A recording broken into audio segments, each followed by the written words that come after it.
What's going on, everybody? Welcome to the BostonBlueBeat Monthly here in Boston, Massachusetts. We are opening up the day today with some Guilty Gear Strive. I am Brad Muse, and joining me for, as we have realized, the first time just the two of us on the mic together. Towedo, how you doing today? I'm doing pretty good. I just had an amazing half of a BP sandwich, so we're moving forward in these times.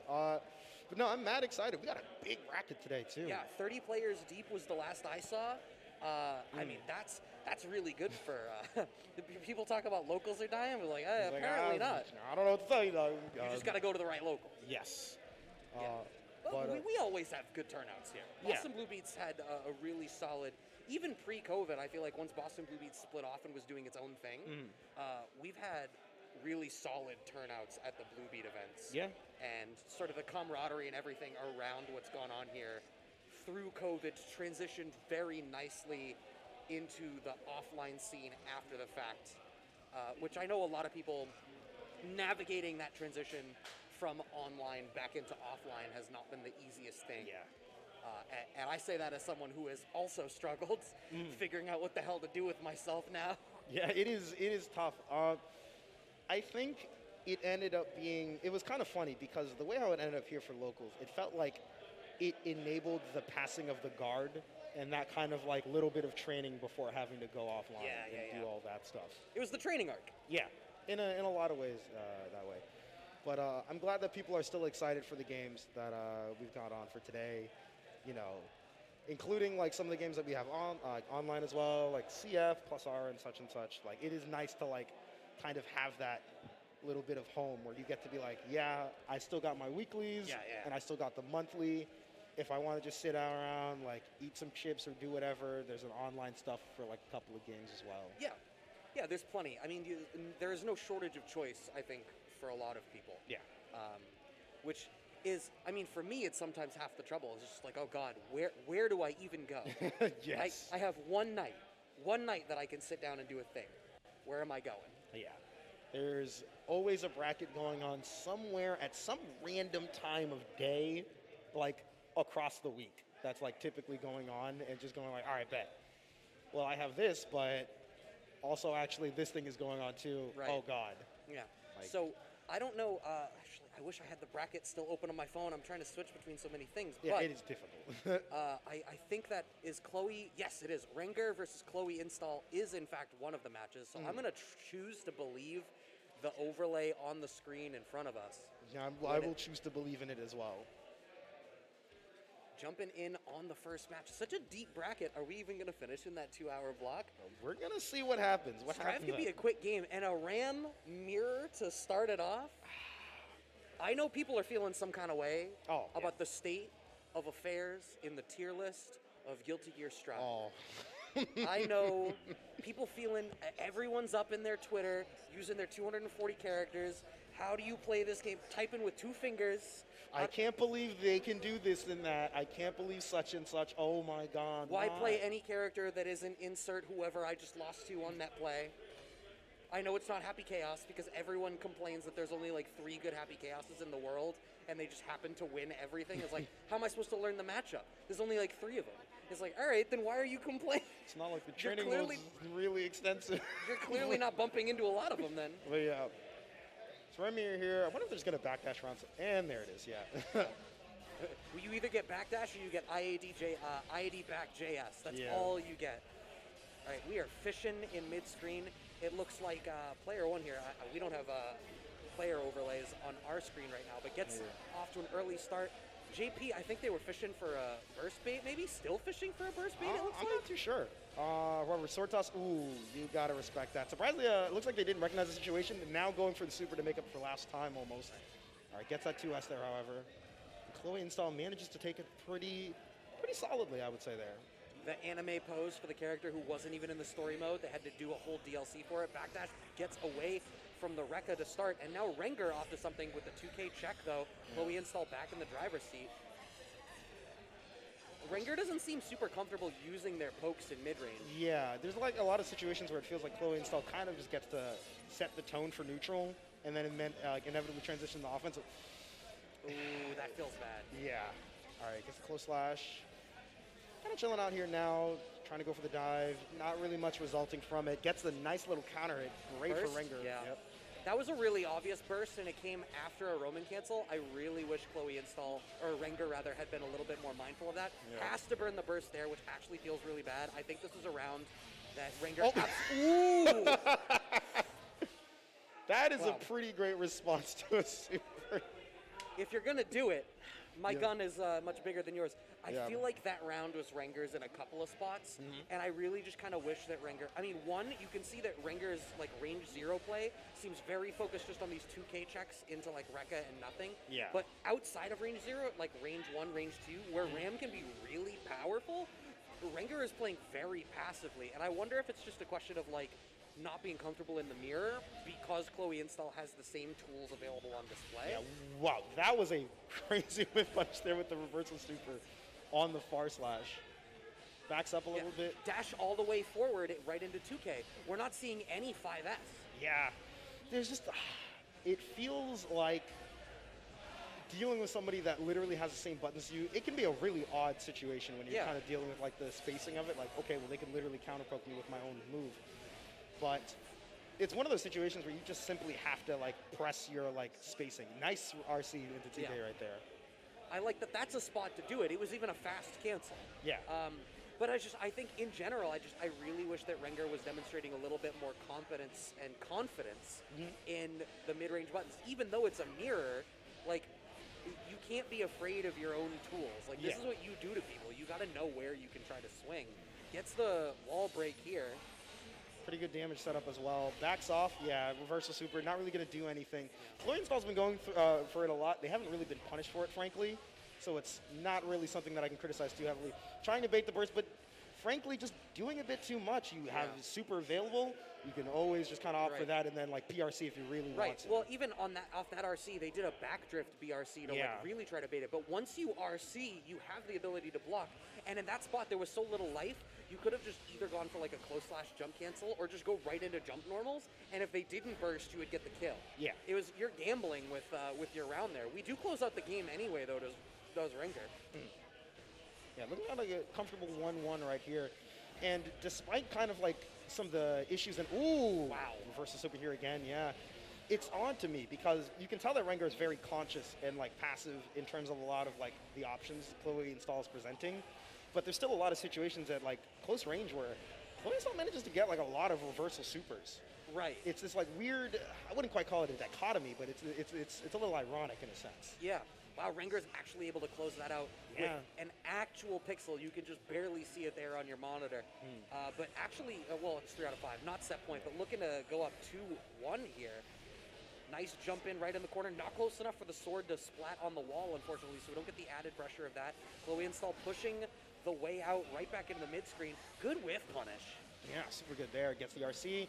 And there we go. We're just sitting and looking for the burst. It's all good. But again, look at that. Like, that's a pristine spot to go for. Like, that's your max damage starter. You were right at the corner, and you burst baited. You should have gotten close slash into the biggest damage you can possibly dish out. Instead, we got 2K 2D into Rekka. And I feel like those are those minor optimizations that I think Renger should be squeezing out of the game. And we are seeing some changes. We're seeing a little bit more active ground play here, perhaps as Renger gets more confident in what's going on the screen.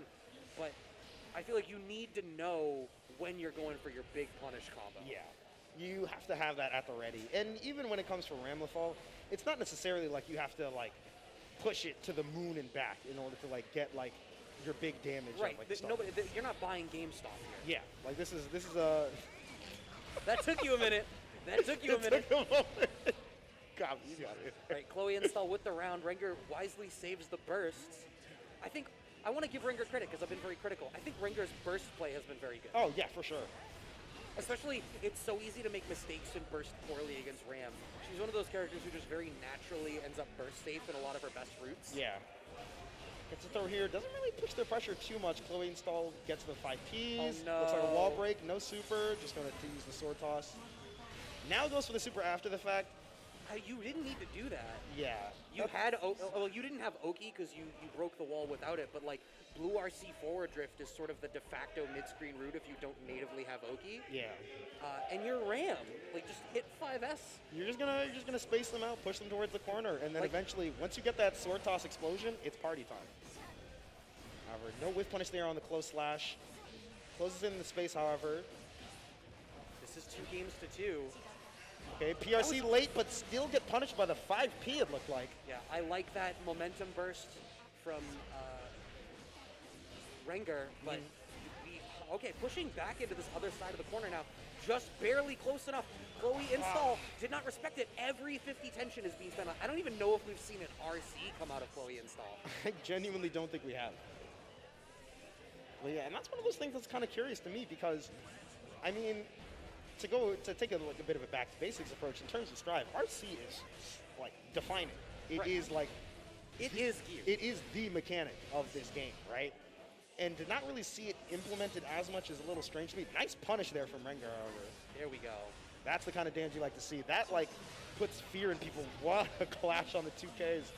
And again, there's a reversal super. Right. I'm really intrigued at these very late Roman cancels coming out of Renger off the second hit of Rekka. I wonder if the intent is that like you cancel late so that you bait the super out, but I don't know what's happening as a result is instead the 2Ks are just clashing or Renger surrendering the frame advantage that they should have. Going for the Beam big super. guns. PRC available as well. You can definitely start your turn. Goes for the 2K, gets the swords back. Nice frame trap. There we go.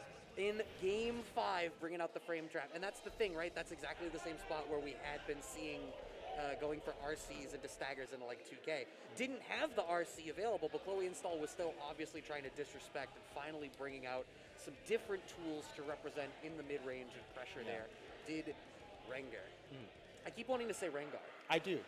It's the league in me just immediately goes Rango or Rengar. It's bringing me back to I the don't dark like times. It. Like somebody put, where's Rengar? Rengo's, where are they in bracket? Why aren't they in their match? Oh no, they're ganking Melty. We definitely saw them go for like the air. I always forget if it's 214K or 236K, looking like they were trying to like hop off the bush. Yeah. Jumping right out. Yeah. Somebody needs to drop wards. Where's our vision? Where's the vision? Oh my God. But yeah. I still think the worst thing League ever did was put like free trinkets on. This is not the worst thing they ever did. League's made a ton of bad. But 1, putting wards on trinkets, and 2, de-incentive, like making a fixed amount of it. Like it was just like, it was such an easy like litmus test of like, do you know what you're doing? Did you buy wards? And it was like, nope. Now everybody has wards. Do you remember to use them on your cooldown? And it's like, even then people still don't do it. Oh yeah.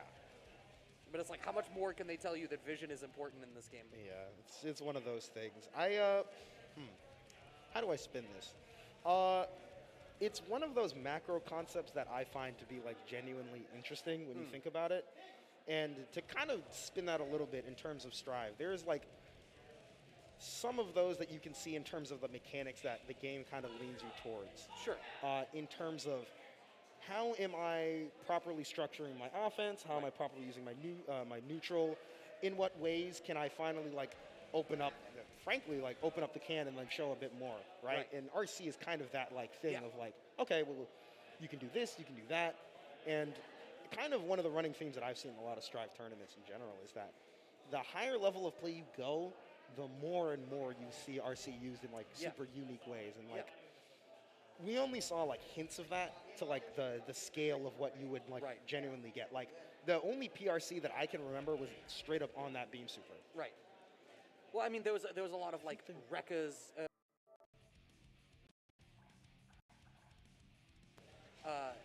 using either P or red RC in that way is very much like the first layer that you engage with Roman cancels. Yeah. But like what you find is like knowing when to YRC appropriately so that you don't have to hold mix-ups, particularly against certain characters where it matters even more. Like I feel like Ram could be one of those characters. Zato is absolutely one of those characters. Yes.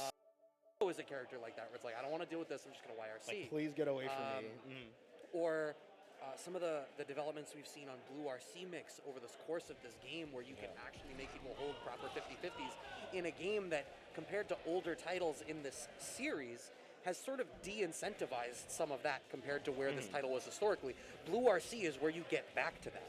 Yeah. And then, as we alluded to a couple of times, the way that you can seed Roman cancels into your combos to natively put burst bait situations, because you can just pop that and watch and wait and hit confirm anyway, because the RC flash will add additional hit stun and make this possible. I think I saw that this next match is going to be Somner versus Kite. Yes. Kite on Happy Chaos. Yeah. That does feel like a Kite. I was talking to him at the last weekly, and we were chatting about like a couple games and all that stuff. It was funny. We were watching. It was like Milia versus Nago or something. He was like, "Yeah, man, I really want to learn Happy Chaos. I'm just trying to get through the." He really wants to get through to the second layer, like quickly. Yes. Because he's kind of like, I don't want to deal with like these things that I consider to be kind of BS. I want to get to this like next layer and just have to like enforce them to kind of like deal with these options in this way. And I think that's one of the things. I think I was watching Lord Knight's newest video where he talks about the tendency of the DLC characters in this game to have very concentrated win conditions compared to the sort of more generic ones of a lot of the strong cast members in the core title. And he remarked about how long it took people to figure out Happy Chaos because they had to develop that layer 1 to the point that it opened up layer 2, and layer 2 is where he really thrives. For sure. I would say that Happy Chaos is like some of Strive's DLC characters definitely follow the lens of like complex character, but because they're complex, suddenly it's this weird like twist. I would say it's like almost like a paradox almost of like, okay, this is a complex character with like these kind of strong tools, but suddenly because your game plan is a bit more limited, or rather your win condition is a bit more limited, it's like, oh, this is actually like tougher to deal with than like some other characters may be. Right. It's like, it's very strange. It's cool. I love this character. This character's sick as hell. I think he's, the fact that people are complaining about him is crazy to me. Like, he's such a, and the fact that he's this strong while also doing something fundamentally different to any of the rest of the top tiers. Yeah. Because like, you all were complaining about holding close / mix-ups from Nago and Sol for the better part of a year. And now a character comes in that's zoning you to death. And suddenly that's like not fun or engaging. But also, I've played games long enough that I love when a fireball character works. Look at that, getting the combo off of the 5K. The curse is actually, the focus altogether is gone now. We have to spend the bar to get the focus back. But we're seeing some of that development here from Kite. Here's one of the problems. Ram has so much range. Like, I feel like what you need to establish when you figure out how you fight against Happy Chaos is how far in screen do you need to get before you can punish him for taking a chance. Yes. And Ram is maybe the best character for that, because she has crazy range, but like so does Nago. Nago smoked because Nago doesn't have the movement. Ram has both. So these are kind of the things that I love a lot, where you deal with this matchup where suddenly you realize just how crazy positioning gets in a game and how like valuable it is to understand. That was a bold run-up throw. Yeah. What I wish we saw more from Kite is more of the orb. I feel like what Kite could be doing is ending his block strings into the orb and then just trying to backdash off. Maybe even spend a little bit of bar to get back. Like, you want to end your stuff into orb and get orb as often as possible. That is an unfortunate drop. You're not going to get the wall break. I don't even know if that's punishable on block because I've sincerely never seen it blocked. I've actually rarely seen that blocked. Gets the jump out, tries to go for the gunshot, whiffs. Unfortunate, yeah. But the orb right now, the way he's using it currently to kind of carry on your thought, is that he's get thrown for, I believe, far slash there. Probably going to be a wall breaks, positive bonus. This is going to be a rough situation now. Yeah. All right, he calls out the homies. Nice juggle here. I wouldn't have wanted you to end that in wall break either way necessarily. I think you wanted to pick a different spot here. Now here you absolutely want to play for wall break. Oh no, the burst actually side swaps. Works out wonderfully for Somner. Has to do the hero burst, but that's going to get smoked. No, the sword doesn't plant on the wall. It's just barely, the camera ended up pushing forward. Great backdash from Kite. Yeah. Dash up, throws himself, goes for the RC. 50 meter available, not going to spend it. Yeah, that would have killed if he He's only got one bullet left. It didn't matter. It didn't matter. Kite had one bullet left in the chamber, and you could not play for everything because, like, he's like, all right, you could like go 2S into the orb and then have all the concentration you need. You could do this, you could do that, but he only had one shot. Wow, did you just see that there? He just backed that straight up, and the throw got whiffed there from Kite. Probably was looking to tech a throw there himself. That's one of those things that going for a dash-up throw against Happy Chaos is not a sentence that you would hear very often. It goes for the super, probably going to be death here. Yeah, just dashes up and gets it. But to me, it sets a precedent It kind of says, I am so willing to not care that I'm just going to run in, I'm going to get this throw. Once you're so worried about that, I'm just going to go back to what I usually do, and I'll just backdash, and I'm fine. But also, I think half the reason that you don't feel like you see that happening against Happy Chaos is so commonly Happy Chaos are so thoroughly controlling the screen that you don't get into that range. But it's the character matchup. Ram generates threat from so far out that Kite has to stop hitting buttons and stop representing his zoning tools from a much farther range, which means he's not exerting that control. If there's a character in this roster that can deal with Happy Chaos, I feel like Ram is on the short list. Yeah. Ooh, that whiff sword is actually massive, but just dashes in with the throw. Yeah. You can tell that they really, really do not care for whatever Kite had to like kind of present, just based on just that dash up super, especially to close out the set. I think I don't want to put too much of the point on Kite. Sure. But you could see that there are still spots in that where Kite had a little bit more life to squeeze out of Happy Chaos. Yeah. Happy Chaos is a character that like lives and dies by those minor optimizations.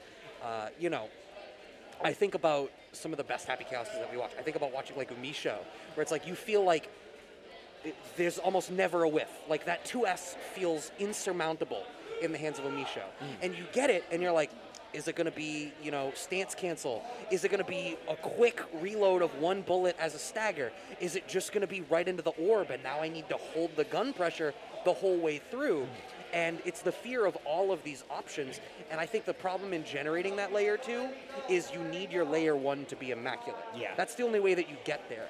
And I think equal parts, Kite's layer 1 needs that little bit of extra stuff to really fully develop, because you saw like 5S and 2S weren't connecting all the time. We weren't seeing a whole lot of curse application, which meant that Kite was spending more time actively trying to zone rather than getting the auto zoning you get once curse is on, which is where so much of Happy Chaos's threat comes from, because at any point you can just go gun, shot, and it's on. And then there's the Ram of it all.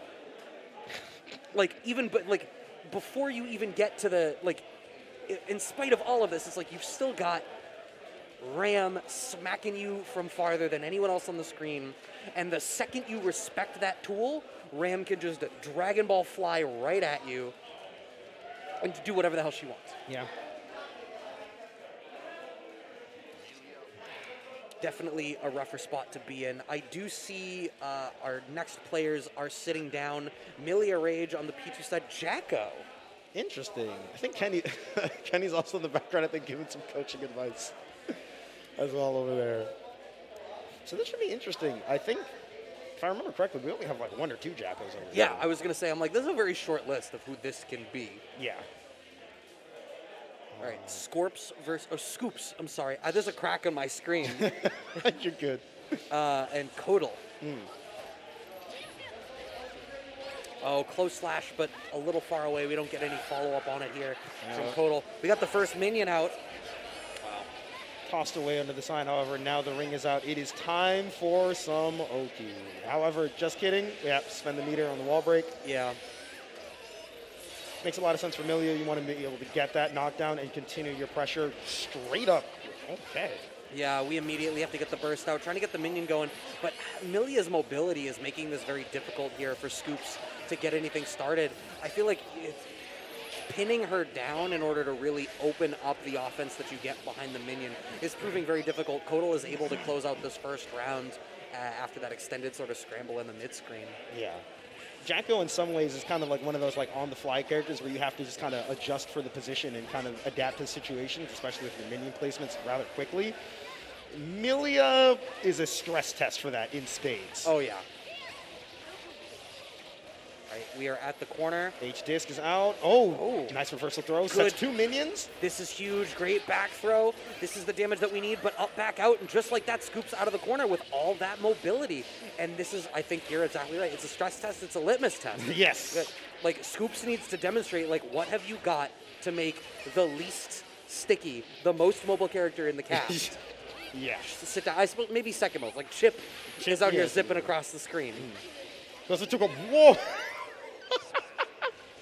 I love the way RC plays with momentum in this game. It is so funny to watch. I still think the funniest thing was when they discovered Zato JD into Roman cancel, and you just Full literally, on. like, parabolically just zoop across the screen. We finally found how to win the Axel matchup. It is hysterical. Giovanna with her air dash, you can like PRC it in ways and then fling yourself around like JD. It's very good. Not that she needs it, because she's just going to be on the ground and She's already doing dash cancel 5K, 2D. dash 2K, dash 2D, yeah. Ooh, okay. All right. We're going for some staggers. Yeah, and I think one thing I'm struggling with is, like, I don't know what Scoops would be doing, because the minions very specifically generate threat at ground height. So what do you do? I mean, do you just need to back off and be willing to chase with JP and drag her back down? Honestly, I'm not sure. I would, because the big thing is that, like, okay, cool, I may back off, but then you're giving Millie a lot of space, and if you end up in the corner, you're asking to get wall broken and put Millie in positive bonus. Right. I don't think you would want to deal with Millie with meter for RCs, like RC mix-ups. No, of course not. But it's just, it's a damned if you do, damned if you don't kind of thing. I suppose maybe, like, I don't know enough about Jacko's offense to know whether you can structure it to deal with jumps in that way. Yeah. I'll be quite honest, I'm not too sure either. Setting up a couple of the minions, just trying to get something out there. That air fireball working out this time, we haven't seen it work out too much. It feels like it's ended up leaving like them in a kind of awkward position here as Milia goes for the nice air dash. Great 2D. Oh, goes for the dust. Yeah, doesn't get the full pickup. Reversal super, hopefully it works this time. We saw it whiff on like the air dash earlier, and that was a tragic. I was about to say, I'm like, Milia's got glass cannon life. She might be dead. Wow, Yeah. that results in a game here. Closing it out there, but it feels like one of those like by the skin of the teeth. Yeah. Quite frankly. And that's unfortunate, right? Because I feel like as Jacko, what you want is like you get your win condition, and then once you get there, the match should stabilize. Like the game flow is it's tumultuous until you get the minions out and you've got corner position, and then it should be stable and in your favor. And we're not seeing that. I think the skin of your teeth is a very apt descriptor. We're gonna get the wall break here. Uses the meter for the wall break, so we're gonna get that Oki. Looking real reminiscent of game one here. Yeah, lots of damage as well. Goes for that. Oh yeah, plays on the jump there for the air dash. Good block there. Keeps the minions out, but yeah, there's the jump out. And this case is just, it is rough. Especially if we start seeing instant FDs, that's when those fuzzy jumps are going to get even better. But yeah, I mean, I'm really trying to think of, like, what do you integrate into your offense here as Jacko? Is it more 6Ps? Is it like instead of 5P checks, you use 6P checks? But then you're leaving frame gaps where Milia can mash out. But that's not what we're seeing represented from Kotol. Kotol is very much doing the fuzzy jumps out and then just trying to navigate out of the corner and not deal with the mix at all. We're not seeing counter swings. And right there, especially with that like situation, it felt like they really, Scoops really, oh, hold on a second. Forced to burst here. This is real close. This could be for the game. Gets the minion, but yeah, it's just the air mobility is so prominent, and I just feel like it's frankly just difficult, and yeah, I am really not sure what you would do there. It may just be, there might not be an answer, right? Like, bad matchups exist. Sometimes you just don't have an answer. Or sometimes you have so uniquely powerful of an answer. Like, I think of, like, Potemkin Happy Chaos, where it's like, my gut instinct is like, oh, Potemkin's going to get smoked. And it's like, oh, Slide Head exists. Right. And suddenly it's like, this is stressful for you. Oh, have fun. Okay, back to character select. Are we calling in the husband? I'm not sure. Oh, no. Kenny's giving some coaches. Axel. Interesting. I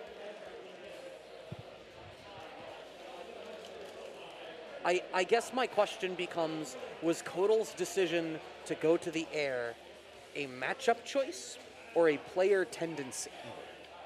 Because, I mean, Axel has anti-air tools, but I feel like the mobility that Kotol has on display means that you can still kind of try to navigate immediately to the air. Yeah. Okay, nice 2P check. However, yeah, it does feel that like Kotol is kind of ready for this matchup in the sense based on just how they're moving already. Right. Not committing nearly as much. Lots of pauses and just kind of waiting to get in before they actually start. Yeah, their I think offense. you're exactly right. Very nice to see. I love to see like the way different players move around in different situations here. Goes for the disc. Yeah, forced to RC just to keep up the mix-up. Oh, Gets it the wasn't throw. a back throw. Going to be H-disc. I don't think that's going to be hitting.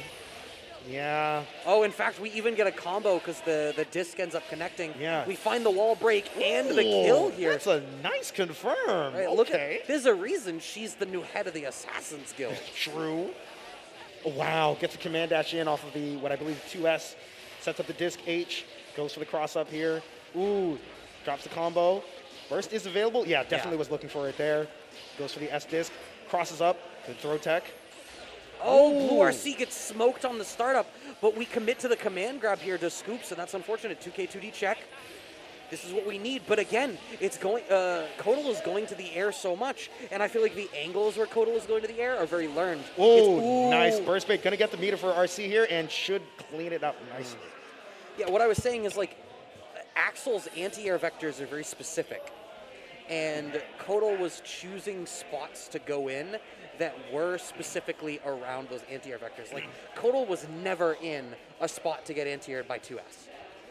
Yeah, I would say if you only saw the beginning of that set, you would maybe have an excuse to say that, oh, well, Kotol's just doing this, this, and that.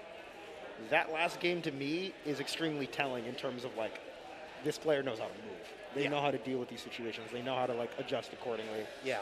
And while the Axel, I think, is an interesting choice because he has answers, kind of like as you were pointing out, he has to be very correct on them due to, like, just how his hitboxes tend to work out. Like, I know Axel has ended up this character that I've seen a lot of people float the idea of like a pocket Axel for specific bad matchups against certain characters, because Axel does decently well against like Saul and Nago and maybe Leo, because he can just keep them at bay and you don't have to engage in the part of the game that makes them such a struggle to play against. But I don't think Millie is in that list. Yeah. I do not assume that, like, Millia has so many mobility options, and it's like, what's going to smoke a character like Axel is mobility. Yeah, and I do feel like that's correct, because another one of Axel's matchups that can be extremely volatile is Giovanna. Another very mobility-focused character. Yeah, in which, like, okay, sure, we all know her ground movement's cracked. That is the design of the character and such. But on top of that, it's the way how she can, like, actually air dash in and, like, cover space pretty damn well, especially with things like JK and such. And even in that matchup, like, Axel has to be very careful. He can control, but you have to be very consistent in order to even get to that point. And that's when I first started seeing people floating the idea of like, oh, you know, learn a pocket Axel for these bad matchups. My question was immediately, I think it was Monkey Business that was floating it out there as like, is a pocket Axel the answer? I was like, here's my question. How much work is it to get the Axel to the point of playing that matchup? Because if your pocket character takes as much work as your main, that's not a pocket. That's an alt. Yeah, you're dual maining at that point. Right, which is fine, but like, don't understate the amount of effort it takes to make a character work. And Axel is very unique in the way that they're played in this game. It's not like switching over from, okay, Gold Lewis and Testament? This should be interesting. Kenny, as people who have been watching BostonBlueBeat may know, has been playing the Gold Lewis for some time as well. The young man on a big boy. Let's see here. Testament, though, new character.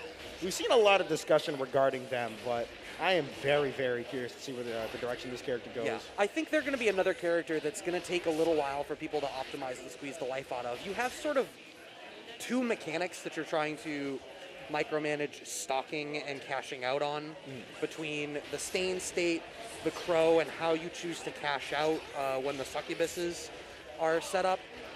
And I think, like, I'm not totally sure. I don't know if Testament ends up like a zoner. I don't feel like Stain lasts long enough for you to, like, apply it and then hope that you can cash it out. Because, like, Stain is going to be gone. Stain is already gone. Yeah. So it's that kind of like odd spot for the time being. Tries to go for the super, does not work out. And another Behemoth Typhoon will take it out for that round and the game. Yeah, in this Behemoth Typhoon, Testament gets set back to +R where everyone wished Testament stayed. Oh. Can you imagine Behemoth in +R? No. That's just hysterical to me. It would have guard frames. There would be literally no animation difference between the overhead and the low version. Oh my god. Actually, yeah, that's accurate. Like, you would just have to fuzzy block it. Yeah. A gold burst comes out from Pilot. Lots of meter to play around with. Oh. And you can see that, like, they're trying to zone out a little bit more, but frankly, Kenny's just kind of gotten to bulldoze in. Yeah, I think Testament has the normals that ordinarily I would think should be fine in this matchup. Testament can do a really solid job, I think, playing at like the tip of your normal range and really just sort of pestering with like spacing traps and stuff like that. The problem is Kenny seems very comfortable playing with Behemoth Typhoon as pokes, and that is absolutely obliterating away any sort of offense that Pilot wants to put up, which is forcing Pilot, to your point, to try to play at a farther out range and just send out the beasts, send out the stain, send out the demon, and none of it is really working because none of it is doing enough to dissuade Kenny from just going aggro. Right. And again, it kind of goes back to what you were discussing about if the layer 1 is not there, by God, you are not going to see a layer 2 in this game. Right. Right. I will say, I love this costume. This is a Motley Crue looking ass costume. I like it a lot. I like both of these costumes a bunch. I feel like Testament's about to start blasting Dr. Feelgood. Probably caught on the teleport attempt. And yeah, one of the things that people were kind of pointing out about Testament, like in the immediate discussion, was like some of the hurt boxes in a lot of situations where like other characters seem to have relatively strong disjoints in like certain positions, but they still have to, they should kill. Yep, off the wall break. Oh, wow. Straight back on the perfect. I mean, if you're gonna do it. If you're gonna say I don't want this anymore, that would be the time for it. It's entirely possible that Kenny's the one that did that. Because I looked over to be like, wow, who's tight? But Kenny was already walking away. This kid has no time for nothing but dubs. He is one of the funniest kids I have met in ages. He's just like, and I don't even talk to the kid, but he's just like, he just has that energy about him. I mean, walk in a room full of like 20, 30-year-old people and smoke all of them in a video game and like tell me you don't feel like... I'll feel some type of way. Yeah, you're going to feel some type of way. You're going to let them know. I'm going to be like, dang, bro, I'm really good with this.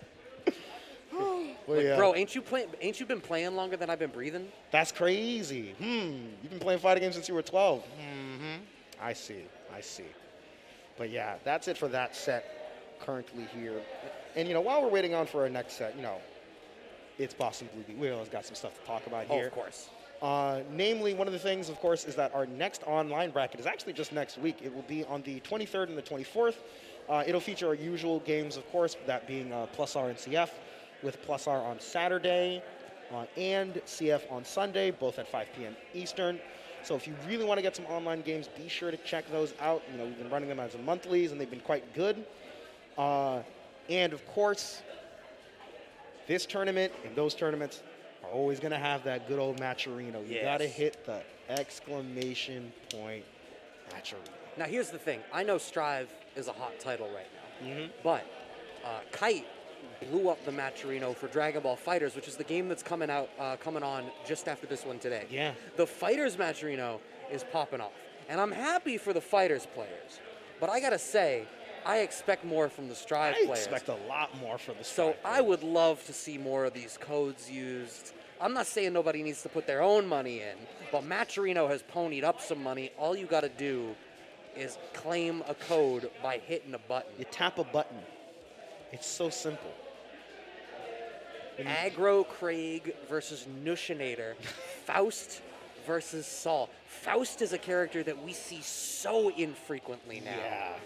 Not for lack of reason either. Faust is I think compared to other versions of Faust, even I think if you draw this character to the extreme, because I think Faust is like the definition of a character that needs that optimization. But even then, the longer the game goes, the more I wonder, this version of Faust, will he ever be in? Yeah, it feels like he's definitely fallen out of the meta a lot. Not that he was maybe necessarily there in the first place. It's kind of one of those odd situations where it's like, okay, well, how much do we actually have to push the character in order to get somewhere, right? And that can be a pretty difficult thing, especially when, like, you have all these tournaments going on. It's like, I feel like I need to be ready now. I have to do this now and such. And sometimes that impetus in terms of improving a character can be very, it can be slow. That's a good point. And that's a very much kinder way to put it than I usually do. I try to be polite sometimes. But yeah, this character definitely needed some of the buffs he ended up getting. Nice playing around the bomb there to throw. Oh no, back throw from Nushinator, and now you got to hold this offense, trying to fuzzy jump out, but getting smoked. Oh, this is going to be big damage. We've got Bar on deck. Ooh, nice route. Oh, there's a reversal super here. You know what this makes me think of? What? You remember the old TMNT arcade game? My toes! My I toes! don't know. You it, don't? actually. You're I too don't young know. for that. I'm too young for that. I'm too young. Some like 35-year-old guy that used to go to Good Times Emporium definitely just had a flashback.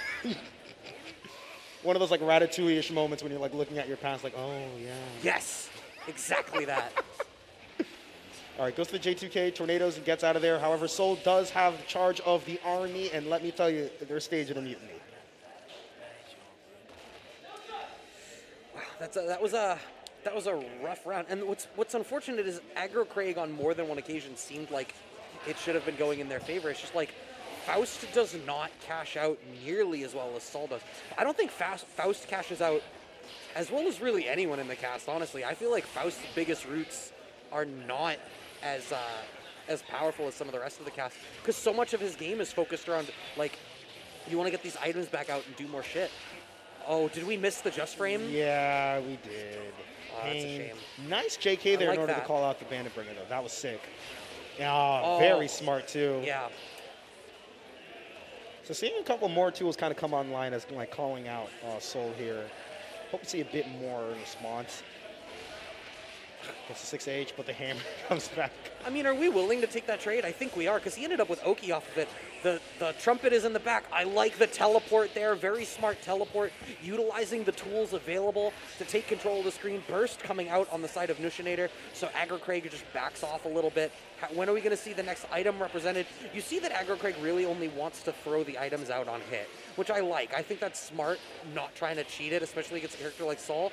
Oh, that was trying to be a little cheeky there. Backs off with the 5P. Great punish on the throw attempt, actually. From Craig there. But the J2K still there. Yeah. I like that.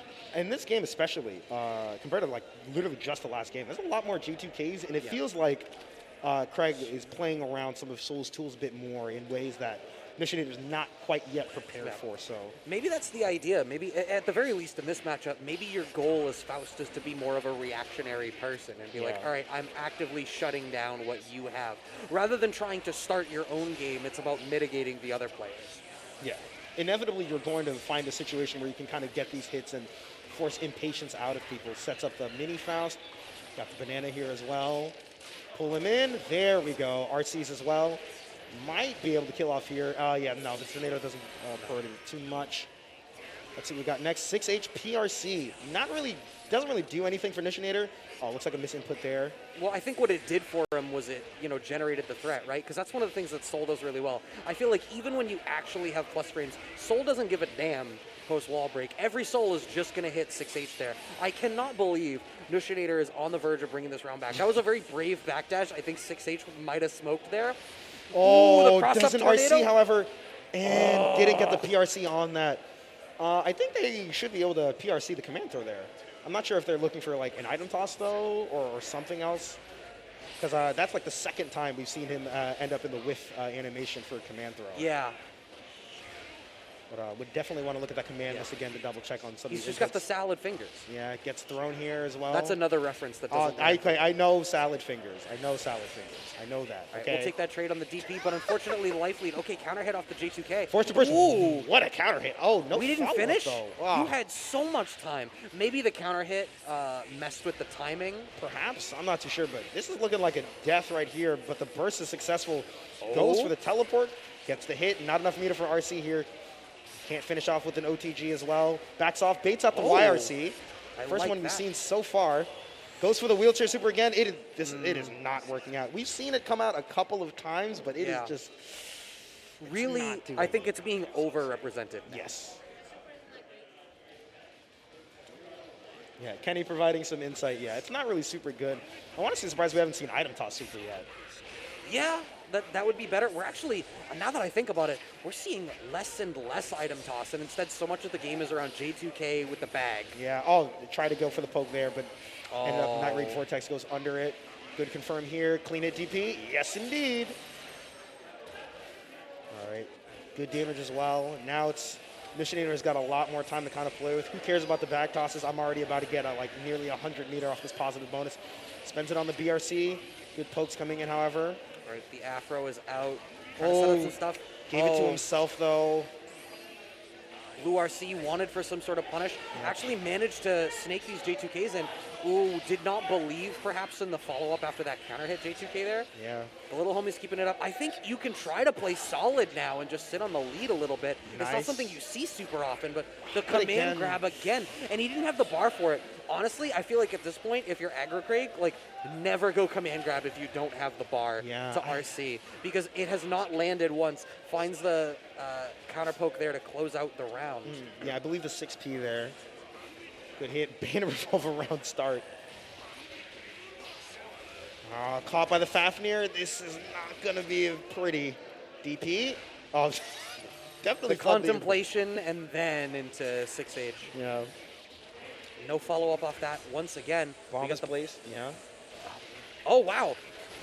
But wasn't ready to follow up after the fact, unfortunately. Yeah. Air dashes over the banana peel. Caught by the Bandit Bringer. Going to get jailed here. Throw. OTG? No. No, didn't go for the OTG, but the 2K off the dash up works out. Yeah. This is set point now for Nushinator.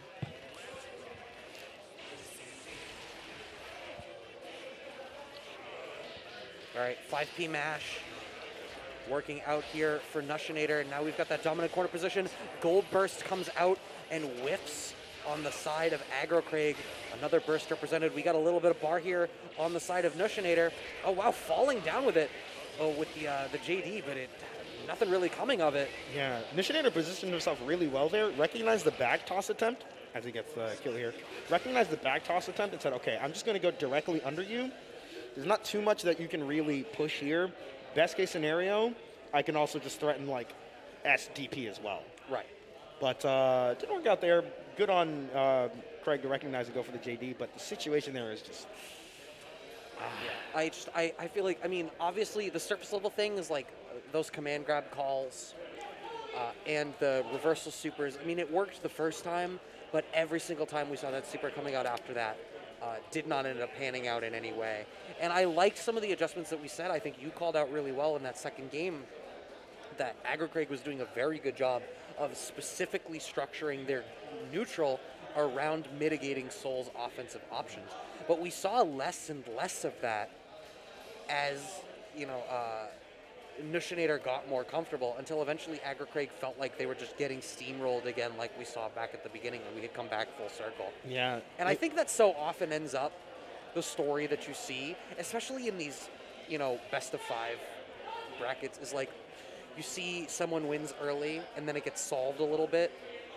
But what happens is once the player that was winning early plays around the changes the other person made, they don't have a third layer. Yeah. So it just ends up looking like it did in the beginning again, because it's like you go back to the thing that worked. And I think what it comes to is what you need is when you are establishing your game plan, you need to understand like your A option is going to elicit a certain response from your opponent in order to play around it. Your B option needs to either bring them back to the thing that loses to A or establish a C. Right. Like, you need your game plans that you have to be able to reinforce each other's weaknesses. And if all you have is like a game plan that loses and a game plan that fixes the problems but then loses, then you just end up in a spot where nothing you have is bringing anything to the table. Yeah, the gameplay loop is just not really quite there. And it can be definitely rough in some situations. I really do feel like my favorite thing to look at is definitely just kind of the layering and how things can adjust over time. And I do feel that part of the issue is kind of going through those grueling and kind of longer sets. You have to still be on the ball with how much you're like adjusting and how much more you have to present, right? You're not necessarily showing your whole hand like to begin with, right? Like you're showing a couple of things right here, then implementing more things over time, and then hopefully cycling those kind of around accordingly. But it can be a little rough in the streets. We're going back to now Milia versus Anji here. So Kotol versus Wallaby. Interesting. Wallaby's still on the Anji, despite the fact that we've got the most legendary copy pasta as a result of it. Not the most legendary. We've got some great ones coming out of the New England fighting game community, but still representing the Anji, despite the fact that he's another one of those characters that has had a really hard time squeezing out enough sort of lifeblood from them to make them have staying power and relevance in the meta of this game. Oh, for sure, yeah. Wall break here. Uses the dust in order to finish off. Not going to get really any Oki here, but still using that movement in order to get around quite smoothly here. Trying to, I don't think that gold burst was intentional. If it was, that was cheeky. Goes for the disc. RC really just wants to clean up. Yeah, that last couple of hits would definitely take it. And like that's the showing power of like how positive bonus can be made super effective, right? Like all of those RCs are just completely paid for by the wall break. Yeah. It is literally like getting your like a loan subsidized almost. Like you're like, all right, I'm gonna take this out. I'm gonna get this money back later. It's fine. Everyone could feel that way if only they would forget student loan. Okay. Finding this corner offense still here is Wallaby, despite the fact that for a moment there, Kotol almost navigated our way out. Are we going to get the kill on the wall break? Yes, we are. Smooth sailing now, somewhat. We'll have to see how this next round ends up playing out. I mean, we've got burst on deck. We've got a little bit of time where Kotol is going to be on the back foot. Oh, okay, the read on the backdash, Kotol presses the issue. Yeah. We've got decent corner position here, but once again, Wallaby still has burst. Smart back throw. Yeah. Recognizing the landing recovery from there and just going for like a good punish. The momentum burst from Wallaby, great. Are we going to get the jump? No, we're not going to get the throw because Milia has so much movement. You can't just chase her. You got to wait. In a lot of ways, it's kind of the melty blood way of thinking. You got to wait out those air options. Once they've used them, then you're kind of like in there, right? But with the way how Milia moves and the speed and the distance she travels, that is not an easy task. Oh, the blue RC actually keeps Kotol alive because the 2P check may well have worked, but it's slowed down the offense. We're going to get the wall break here? No, we're not going to get the wall break. Oh, 5P mash. Yeah, keep it simple. There's going to be a gap here. The camera's not on me, but I'm doing like the Italian chef thing. Very good. But yeah, seriously, that was very smooth. Like some of the adjustments coming in from Wallaby, but again, the question that you asked earlier that I think is on people's minds with these sets here is how much more do you got? Sets out the butterfly. I think trying to. You know what I think the thing is with Anji? I feel like Anji is always living in level 2. Like he can't really establish a level 1 in the way that you want, where you make people respect certain options enough. Mm-hmm. So you need to live in that spot of just conditioning people to be afraid of certain tools to make other tools, the perception of other tools more powerful, right, rather than their inherent value. No, for sure. Oh, goes for the overhead with the bad moon here. Solid damage, whiffs it. Good 2P in response. Just frames there, but still gets caught by the throw. Goes into the air for the overhead. Probably going to be an RC here. Check for the burst. Yeah. There we go. Textbook. Yeah. RC coming, it's for the round, it's right after, or burst coming, it's for the round, it's right after an RC. You know it's going to be a punish. Goes for the dance through. I wouldn't have thought Anji would be a better dancer, but here we are. Look at that. He is busted a move right now, for sure. You want it? You got it. For sure. Yo, you want it, baby? You got it. Are we going to kill off this wall break? No, we don't have enough bar. No. Oh, my God. A 1-2 step, and suddenly things are looking a little bit different. 1-2 step? Let me see it. Whew. That game was automatic. Systematic? Hypnotic. Funky fresh. Yes, it was. Oh, okay. There's the 2D, wow. Setting up the disc immediately. No time for losing here. Baits the burst as well. We are pushing the pace. Right. Goes for the 2K. Yeah, intentionally not breaking the wall there, it looks like.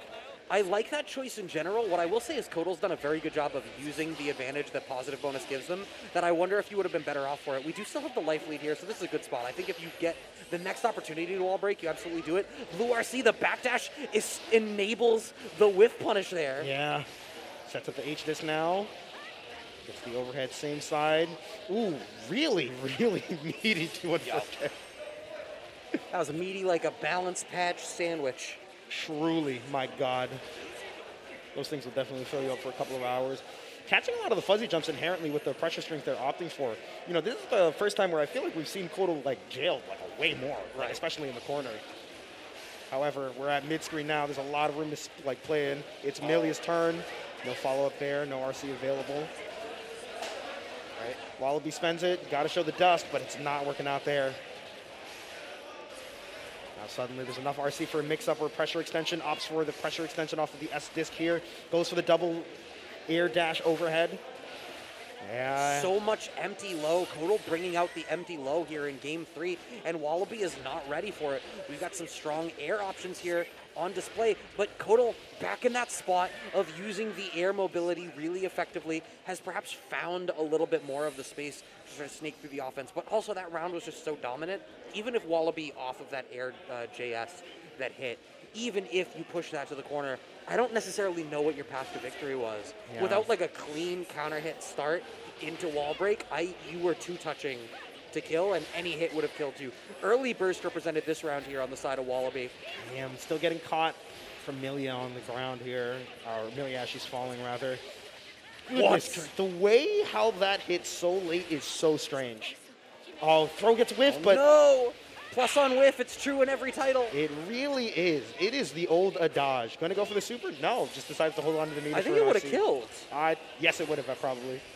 Gets a parry. All right. That's something started now.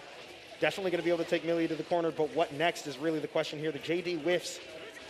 Overhead, you're going to get smoked. This is going to be big damage, but we don't have anything on deck to get the good Oki off the wall break, so we're just going to have to respect positive bonus. Oh, right good into air throw. Yeah, that was a great spot to do it. It was straight into Fujin. YRC, good spot to YRC. You do not want to respect the butterfly. We didn't believe, but dash up 6P does work out. And you could tell that Wallaby was looking for the YRC as well, based on just how they kind of sat there, but they just weren't able to do anything. On top of that, the butterfly also was destroyed as a result.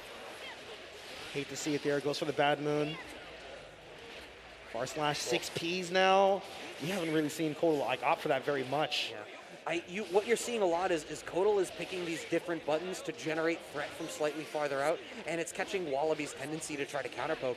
I feel like Wallaby needs to bring in maybe more like 2S at a farther range, or like 5K. Like Anji's 5K isn't like awful. It's all right, yeah. His 2D is not bad either. But there's nothing here to me that kind of stands. Jesus Christ, still getting the wall break. Really got taken out for a ride. Goodness. Tons of meter to play around here. Positive bonus. You have burst available. You really just play at your own pace at that point. Yeah, it managed to end off the game with the slide here. 2-2. Kotol on the verge of bringing this back. Yeah. And Wallaby's letting the Anji rock. I wondered whether we were going to see the switch to like Leo or something, but no, we're letting the Anji rock. No, I'm down for it, honestly. Right. Looks like maybe trying to play a little bit slower this time. There's the 2D. Yeah, super smooth there. Sets up the butterfly, but Milia's already in the air. Nice coverage. Yeah, that was a great spot to do it, too. You were far enough out of the corner. Great read on the burst. Close out that round. Not the round. Close out the wall break. But this is such a strong position to be in. You can just rest on the fact that you've got a really solid ground game and try to find the right spot to anti-air. Yeah. Has to bring out the burst, but I think you don't want to get stuck in the corner here. I appreciate doing it. Yeah, nice PRC there. Again, just playing somewhat non-committally and just trying to wall out. Really great movement to catch Kotol's air momentum. And that's exactly what I was talking about. You just need to sit in a spot. Your ground options are solid. You've already represented them, the 2D once again. Sometimes I know some stuff. You may know a thing or two. But, like, if you have the options, like, Milia can only move in very specific vectors outside of, like, her regular air dash. So if you're ready for it, you are not ready for the... This offensive sequence is going crazy and takes the game very smoothly. All right, Wallaby. That was a dominant end to what was otherwise a very close set. It was. I mean, he brought out that 2D, and it enabled so much. And what we saw was Wallaby was doing a great job of cashing out. Milia doesn't have a lot of life. Anji has pretty decent, if not, like, I think potentially really good corner carry, because so many of his different options, like, especially if you end in the up jump thing. I don't know the name of it. Nobody. What are names? I don't know. This is a collection of functions. But that generates even more corner carry, right? So as long as you're at mid-screen, like, you're not going to go wall-to-wall necessarily, but, like, from mid-screen, you're getting to that corner, you're able to start that offense. And another thing is you called out how effectively Wallaby used his own mobility and tools to shut down Kotol's weirder movement options to try to get out of it. Yeah. And there were spots in that last game where it was like, cool, you got the hit, you have a dominant life lead, and you have screen position. You don't need to press the issue at range 0 and risk Kotol fuzzy jumping out, changing screen position, or worse, stealing corner. What you can do is back off enough that you can generate threat on the ground still because of Fujin, but if they go to the air, you can meet them up there. Yeah. It's like it's a very traditional. It's something you see like a lot more in like Street Fighter or the more traditional 2D fighters, where like sometimes the best thing to do is just to sit in the right spot on the screen and be like, you're gonna do something, and I'm gonna blow you up for it. And I don't need to do anything right now, because if I make a mistake, it's worse than me doing nothing. Yeah, in anime games like Gear, this gets pushed to what I find to be a very interesting kind of tempo with regards to like the speed of the game and overall the way how a lot of movement options work, where it's like you'll still see characters dancing around relatively quickly around each other, but you kind of realize suddenly if you're really paying attention how it's like, oh, this person, despite the ebb and flow of it, is actually kind of maintaining this spot on the screen. Like, it's okay, they kind of dashed in a bit, threw a couple of normals, went back, but it's like, oh, realistically, there's almost this, like, you know, on paper, like a line that they drew, that it's like, I'm not going to go past here, I'm going to move from it a little bit, maybe stick out like a button or a special or a projectile if I have the option to, and otherwise I'm just going to stick to it. Yeah, and the intention of that, right, is like you want to either elicit a response from the opponent, or if you push forward and they sympathetically move backwards to try to maintain that space, like that's sort of the way the ebb and flow of what footsies is, right? Like you have your ideal space, and when you back off, your hope is that you're backing off to move out of an opponent's ideal space. And when you push forward, your hope is that they will back off to get back into their ideal space. And it's just like, in games like these, it gets cranked up to 11. Yeah, I mean, with like all the mobility options, with all the crazy, even just like fundamental like special move tools that are available for all these characters, it's that much crazier. Like, look at Soul as an example, right? Like, at any point, it's like, well, at range 0, what's my ideal space? And you're like, well, close slash is great, far slash is great, forward slash is great, 6P is great, like, all these are great. But then you get beyond that, it's like, well, there's a Fireball, there's Bandit Bringer, there's Fafnir, there's Night Raid Vortex as well. Like, so many of these different things that change the nature of it. Like, we can think of literally that one, like, I believe it's JS from, like, Wallaby in the middle of that set, where, like, what if Kotol just says screw it and just goes for, like, an early bad move to catch, like, the jump as he's going up? And there's, like, so many, like, things that complicate front. Yeah. But I think the thing is just, like, that's a point where I would call that a roommate read, right? Like, that's a call. That's a call that you make because it's like, I know that you know that I know that you know that I know. Like, that's like, I had a friend that I used to play a bunch of Street Fighter where after a throw tech, I played Laura, and I caught myself in a set against them. Every time he teched my throw, I would autopilot just do EX elbow, which is like minus 17 on block. It's not, you don't do that there. But what happened was, he was backdashing after every throw, and I was catching the backdash. Yeah, I'm stealing that line, by the way. I like roommate read a lot. I'm stealing it. Yeah, I stole that from some Philadelphia people years and years and years ago. No, I'm sorry. I stole that. That was a different thing I stole from Philly. That was from Ajax, I think. Oh, wow. Shout outs to Ajax, who I think is doing big Smash Kings today. Oh, that should be cool. Somner versus NoXX. Another Ram mirror. This is the third one that we've seen here today. I think so. This monthly has been interesting because we got a bunch of people that actually came in from around the Worcester area, and I think these two are also potentially from that area. But they made it relatively deep in bracket. It's winners round 2 right now. A couple throws traded around in kind of OTG with the super. I mean, it killed. First round on the board. It's funny, Ram's placement of this title is so interesting to me because I feel like day one, Ram and Soul were the characters that had sort of their level 1s figured out fastest. And then you started seeing a little bit less of her as other more volatile and explosive characters came out. But Ram has always had this extreme strength to her just by way of the screen control she had. And then they buffed her mid-range where her only weakness was that mid-screen she didn't get all her stuff. And then they gave her Rekka mid-screen. And it was just like, oh, you took the one downside of this character and got rid of it? Yeah. Definitely has been that was a very cool call out there. Yeah, I think it was a smart place to do it. NoXX definitely wanted to try to set the sword up. I think what's unfortunate is Somner had been playing the air game a lot, so I think maybe a little bit more hesitance on the side of NoXX might have been preferred. But I mean, it's a fireball, right? Like, it's a sword toss that has other functions, but fundamentally it functions as a fireball. Yeah. And that is always the risk when you throw a fireball, is that you get jumped in on. Seeing some of that movement pattern again from NoXX there, I'm curious at this point to see whether or not if Somner's going to try to opt to just take to the air a little bit in order to cover that space because she still does have that looked like it was a misinput there. Yeah, definitely, because especially it's fully loaded, nothing out of that. So, but if you're fully loaded and you have positive bonus, you might as well get it. I think it was, it might have been Dogura that was like, if you've got the second your meter is full, every hit you get is meter you're losing. Yeah. Oh, burst gets baited. NoXX having a very difficult time here. The wall break, because that was very minimal scaling to get the wall splat here post-burst. Somner with the perfect to close out game 2. Do I hear, was someone popping off? I have no idea. I don't know if it was unrelated. I think it is unrelated so far. Yeah, there are other titles. I know P4AU is running as well right now. Yeah, P4 is going on. As well as a couple other games here. Okay, hang on. PRC goes for the dust. Somner looking like they really want to take it. That was very cool there. Yeah, I love that. Yeah. Tries to go for the reversal super. RC spending all those resources.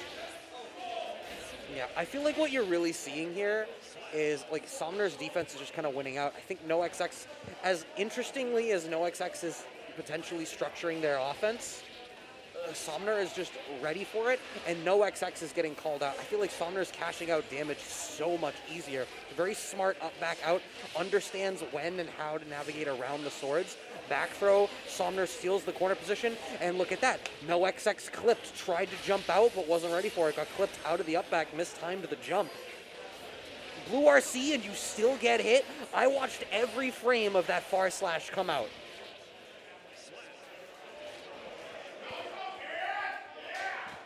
That was a tragedy. I'm hoping that they meant to do Dash BRC 2K. I'm really hoping that was the case because that was unfortunate. Yeah. I feel like the light left your eyes, just like looking at being like. Big ups to Somner. Congrats. Congrats on the dub. That was really strong control. I feel like that's the second time we've seen Somner sit down and just kind of bulldoze over the person that they were playing against. Yeah. And I see the bracket on the side. Who did Somner play? Oh, it was Kite. Yeah. I mean, it was Kite. You know what? Kite can handle me saying that he got washed because he's probably going to win fighters, and if not, he's going to make it deep in fighters. So he can hold this. He got wiggity washed. He's going to be mad. And I actually want to check losers and see if he's already out. I want to double down on this. Hold on, let's look. Let's take a look. He has not played yet. It is going to be Kite versus Gerudo King. But I am that prepared to say it with my whole chest and double down. You got it. You got it. All I know is that he's either going to be so tight that he grinds a lot more, or he's going to be like, and then just go into fighters. Maybe. I don't know. Like we said at the top of it, and you called out specifically, you were like, Kite wants to get to that point where Happy Chaos really comes online. Yeah. So if he understands that that's the journey that he's on, then I think that he understands that he is not there yet. Yeah, he'll definitely take it far, but and it's like, you have to really squeeze out. There's a reason that, like, as strong as Happy Chaos is, there's a reason that there are only so many of them that are actually performing at the highest level. Yeah. And it's because it's the same as Zato, right? Like, Zato is super competitive, so strong in this game, but it takes work to actually play him and execute at the highest level. And that's why you're not seeing, if you turn on a random top 8, there's only a couple of Zatos that you're seeing on the short list. It's like Latif, Jonathan Tene, Marlon Pai, and Marlon Pai, I don't even know as a competitor anymore, certainly as a tech monster, certainly as a person pushing the boundaries of what the character can technically do. But yeah, it looks like we're getting Maxout. Maxout came down today. A Boston mainstay Maxout. We're going to see a lot of violence, and that's okay. This is, I remember Leo Anji was like specifically the thing that day one that had Anji players tight. Because post Fujin, Leo can just DP and nothing matters. Yeah. And Maxout is the type of person that will just do that if he really Maxout is a human blender. He is a gorilla in a good way. I like watching him play quite a bit. Goes for the RC here. Ooh, that is an unfortunate burst. Gets think the JD. I definitely think that Wallaby is practiced enough of a player to understand where they need to give Maxout room to beat his chest, Yes. and where they need to press the issue. As I say that, though, despite the wall break, Wallaby is actually in a really rough spot here, but nice. The 2P actually baits the YRC. It did not catch him for it, and he does get the punish, and that's exactly what I mean. Yeah. And I just want to highlight again kind of the things that we were mentioning earlier, especially one of the things that you brought up in terms of RC usage was like the prevalence of YRC in general. And we're starting to see it a lot more as we're going through these sets today. And it is always nice to see it because of the meta around it has gotten pretty interesting. You know, at first, like YRC seemed kind of like a weird tool, but people have certainly taken to it now. I mean, it's a diet burst, but that's gonna have value. Ooh. Yeah, gets a counter. You even saw the little bit of delay there as Maxout was like looking to see for the bad burst, but Wallaby understood where he was on the screen and was content to go back to mid-screen. What a 2D low profile? And the throw in response, nice. Still gets caught by it, yeah. That DP, but finding the 2P through it, and it's like, I feel like so much of that round, that game even, was like I just said, Wallaby knows where to let Maxout beat his chest a little bit. Yeah. Goes for the spin here, not much resulting from it.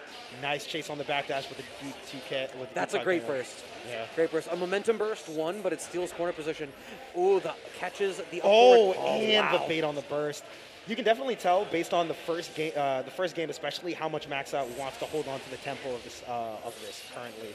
Yeah, I mean, it makes sense. I mean, Leo wants that fundamentally, right? But also, you know, going into this, that like Wallaby is exposing all of these tendencies. You want to just blow away with it as best as you can. Clean sequence. That was like one hit to get to the corner, one hit to break the wall, and then one hit to break the second wall, and that was it. Gets the cross up now. Back turn pressure started. Exits out. Goes back into it. Oh, caught the backdash, but a little bit too far away. Oh no, went for the parry, actually gets punished for it. Empty throw here, represented from Wallaby. Just waits for the butterfly to bring him back down. We're going to get the wall break here. We're not going to get bar off of it, the super for the wall break rather, but we are going to get that positive bonus now. Spin to win. PRC'd out, however, relatively safe. Manages to find a hit after that situation. Reversals. That's the second time it's worked, and I think that's one of those things, right? Like, Maxout doesn't strike me as the person in this matchup who is going to wait and respect that option. A lot of this that we've seen so far has been a lot of Wallaby kind of letting situations play out in certain ways, and then let him beat his chest. Yeah. Tried to jail, didn't have the throw ready. Oh, the overhead represented, but another great momentum burst here from Wallaby. And I love that Wallaby is willing to just pop burst once he's in the corner. Backdash 2D catches Maxout, trying to push the issue, feeling some kind of way. Just barely doesn't get quite the combo that he wanted there. Oh, that's unfortunate. Slotted himself in the corner, however. This is looking rough. This should be a wall break here from Maxout. Manages to get it. Small life lead available now. So I don't believe that dust was necessarily intentional here. Yeah. It should be able to kill. No, we didn't have anything. And the scaling seemed a little bit intense there. Yeah. Or I guess Guts is working up, but the regular fireball, actually, I think that's the first fireball Maxout has done in the entire set. Well, he's been doing a couple of them. This is the first successful one. Oh, sure. Gets a 2D again. Good lord. If you want to talk about someone with good success rate, Wallaby's 2Ds have been so damn good. Has Wallaby considered playing Geo? Has he considered playing Soul? Has everyone considered playing Soul? Everyone's considered playing Soul. But no, I mean, like, with how solid Wallaby is doing, I know Wallaby has been comparatively public. Blocks the TP, gonna close out the... No! Yeah, he was looking for the burst there. And for the most part, and that's that thing, just non-committal 2Ps. Yeah. I don't have to do that much. A trade will do it. To Maxout's credit, like, you're going to go for a defensive choice there. At least he spent the thing that he doesn't get to take with him. Yeah, I like the way how he held on his burst there. Gets to keep it for this round, especially. Gets the overhead. That was a spot where, especially the second the burst was where it was, Wallaby has consistently been willing to burst in the corner there early. Big hit.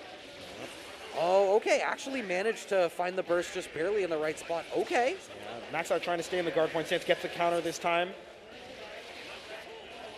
Should be solid damage, not enough to kill or anything, but positive bonus Leo White Fang is certainly an offensive threat to behold.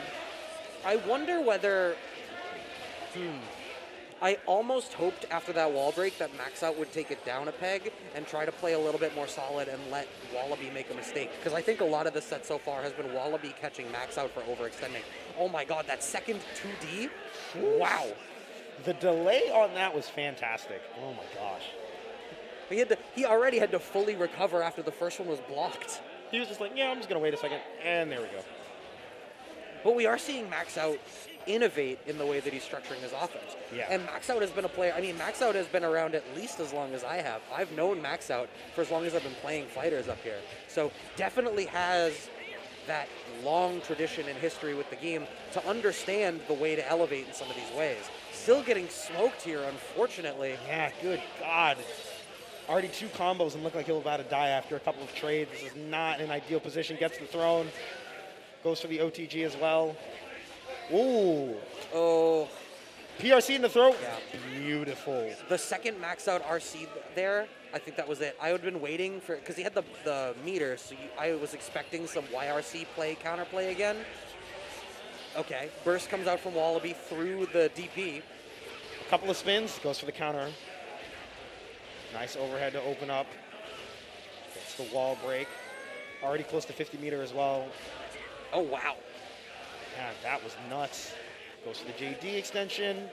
Looks like they opted not to break the wall. Avoiding the dive there. And just waiting for something there, but the cross-up.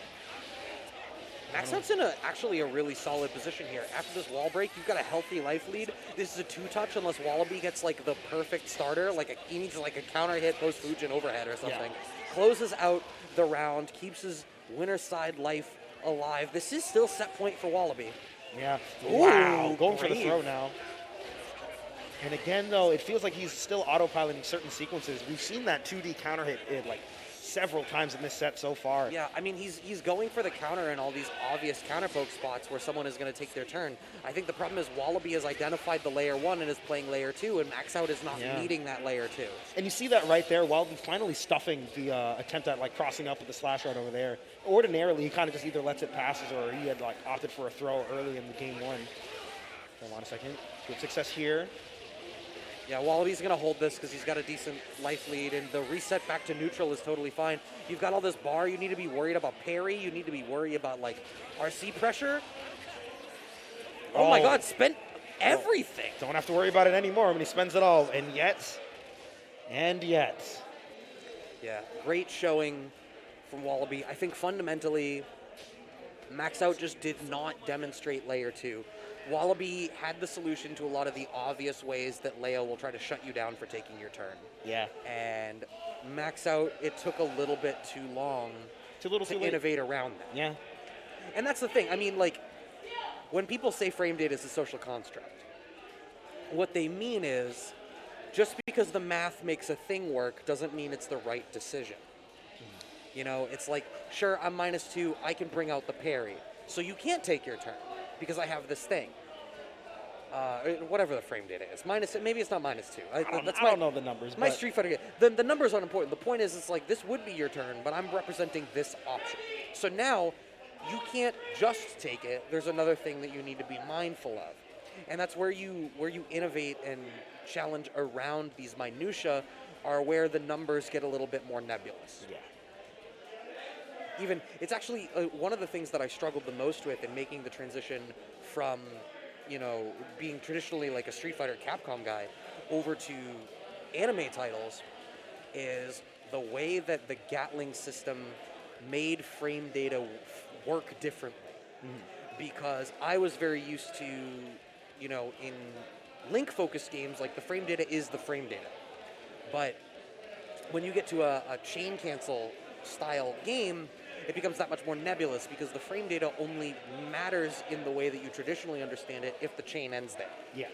So you end up it's what opens up stagger play and all of these other very interesting things that happen in the way that you structure your offense and your block strings on the ground that exist entirely in that gray area of you can challenge here because I'm plus, but I'm only plus if I end it, but if I do this other thing, it ends up super interesting and much more gray mattery. Yeah, there's like a lot of, however he can still do this, or however they can still do that.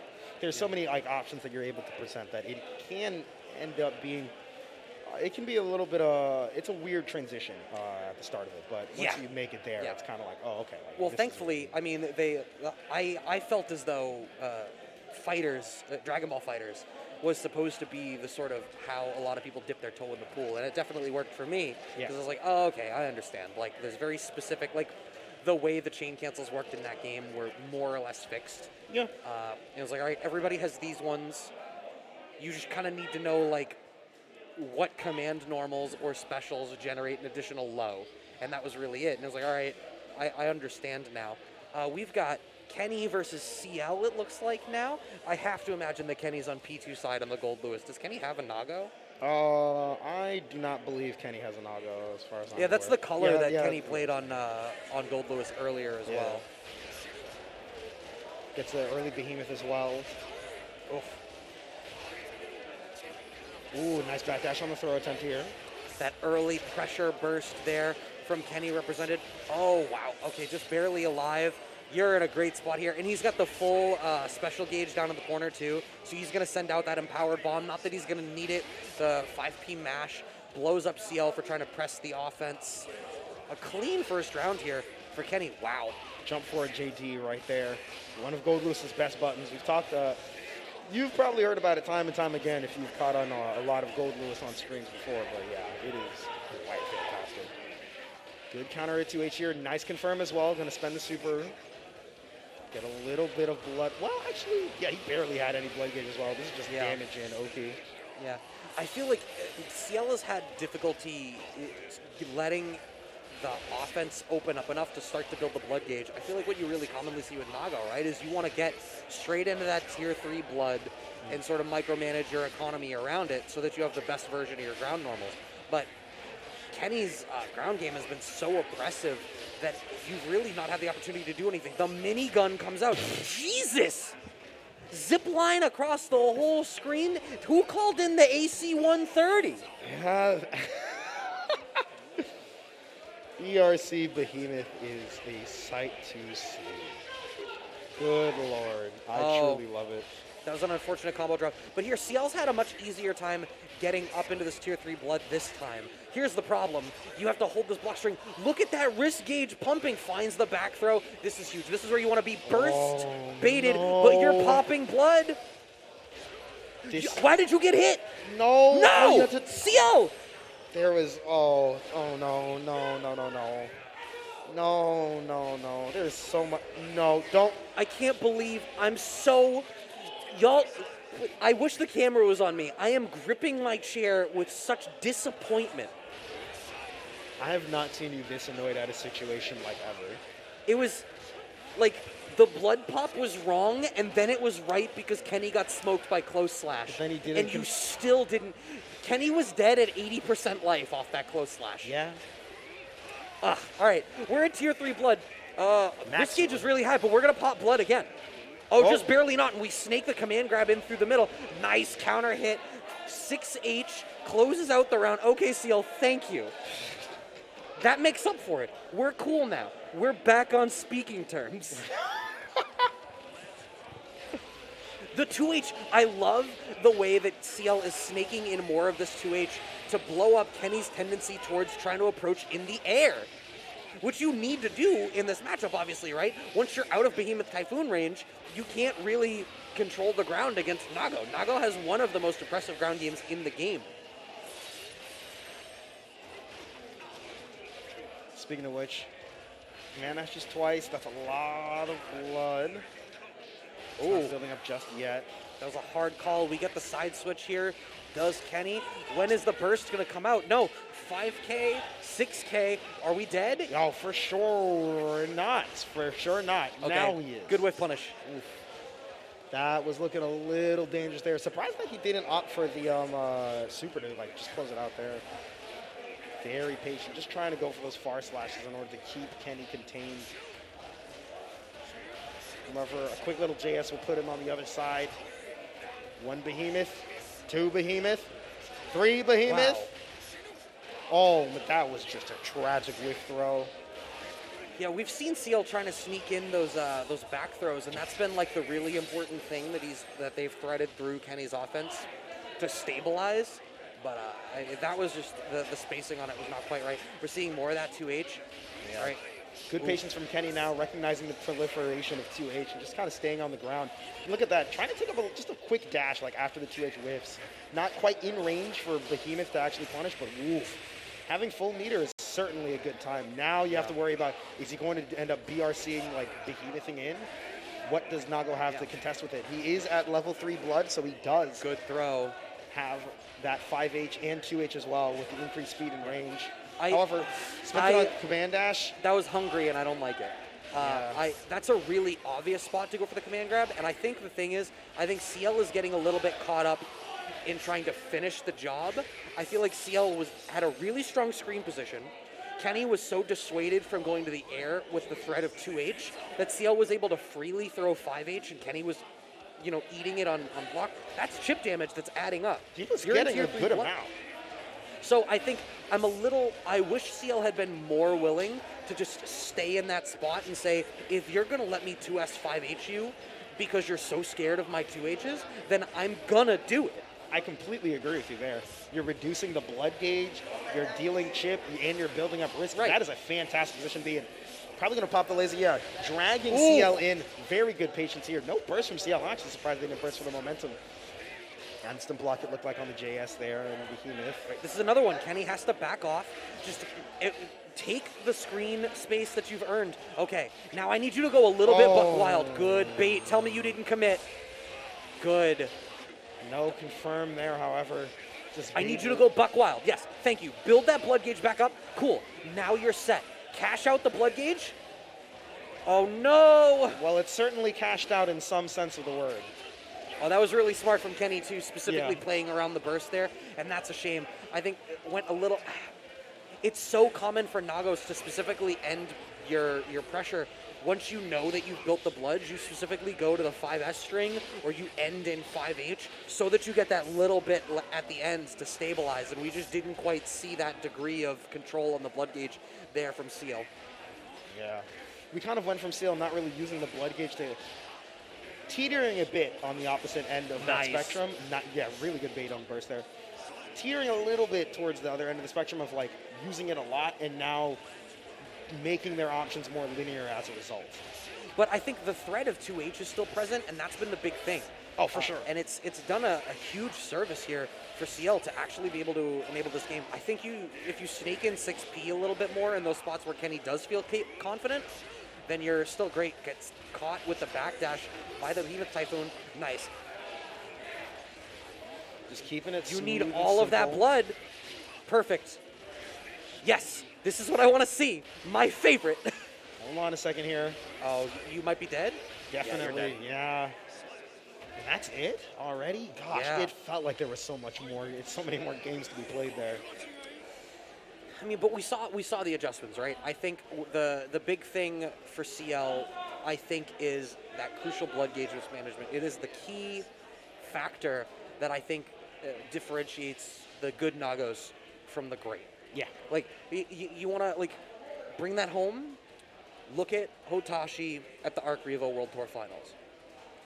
I think didn't pop blood once until after finals, and then to make a show of it, popped blood deliberately against Renger and played Blood State Nago in a lot of the that stuff. And there's a place for it in like 3 sets of air quotes, but you see the best Nagos are specifically structuring their game plan around teetering in that tier 3.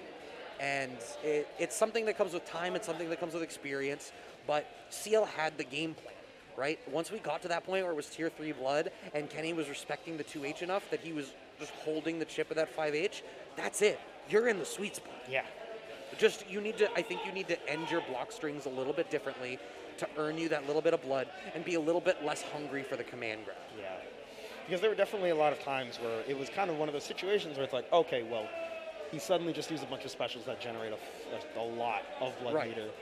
I'm gonna up back out. If it's command grab, then I'm out and I punish. If it's not command grab, then he cashed all the way out, and blood is popping after this combo ends, and I still win. Like I'm dealing he's eating a lot of damage as a result after the fact. So just one of those situations.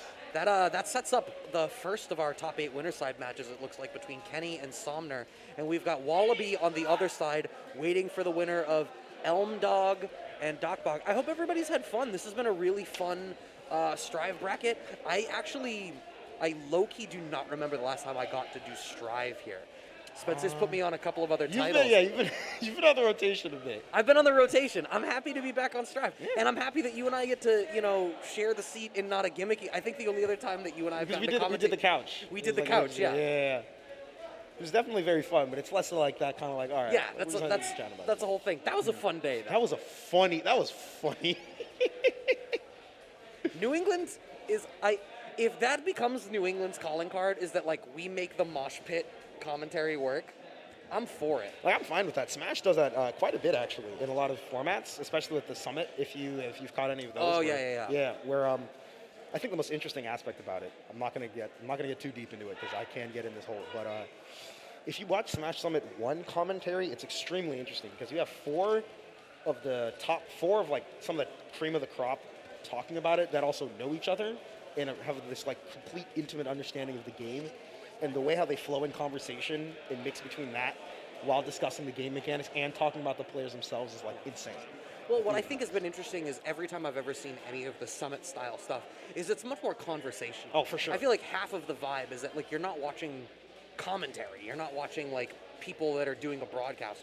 You're watching a bunch of people that are watching games at their house. Yeah, they're literally on the couch and they're just kind of vibing out. And they're this, and this is going on, and this actually, and such and such. Despite the intensity that is there. Yeah, so it looks like we're jumping right into the winner's side top 8 here with Kenny versus Somner. And Somner off to a great start with the whiff punish on Kenny. Gonna force Kenny to have to try to elevate and innovate on the way that Kenny is structuring that ground game. The sword is out, you gotta hold that. Gold Burst gets baited. Big counter hit start here for Somner. Somner does have both the swords. We're gonna cash out with the super. Positive bonus with a really strong, actually going into this round with a perfect. All right, the trade prevents the perfect for the moral victory, but that was super dominant from Somner. Yeah, that I feel was some of the most control I've seen Somner exert over somebody in a set so far today. Gets a 6P as well. Really good usage of that. We were seeing a lot of 6Ps, but it kind of was not a high. We didn't highlight it quite as much, but they've been really good throughout their sets. Quick little FD break, gets caught and punished on the whiff there.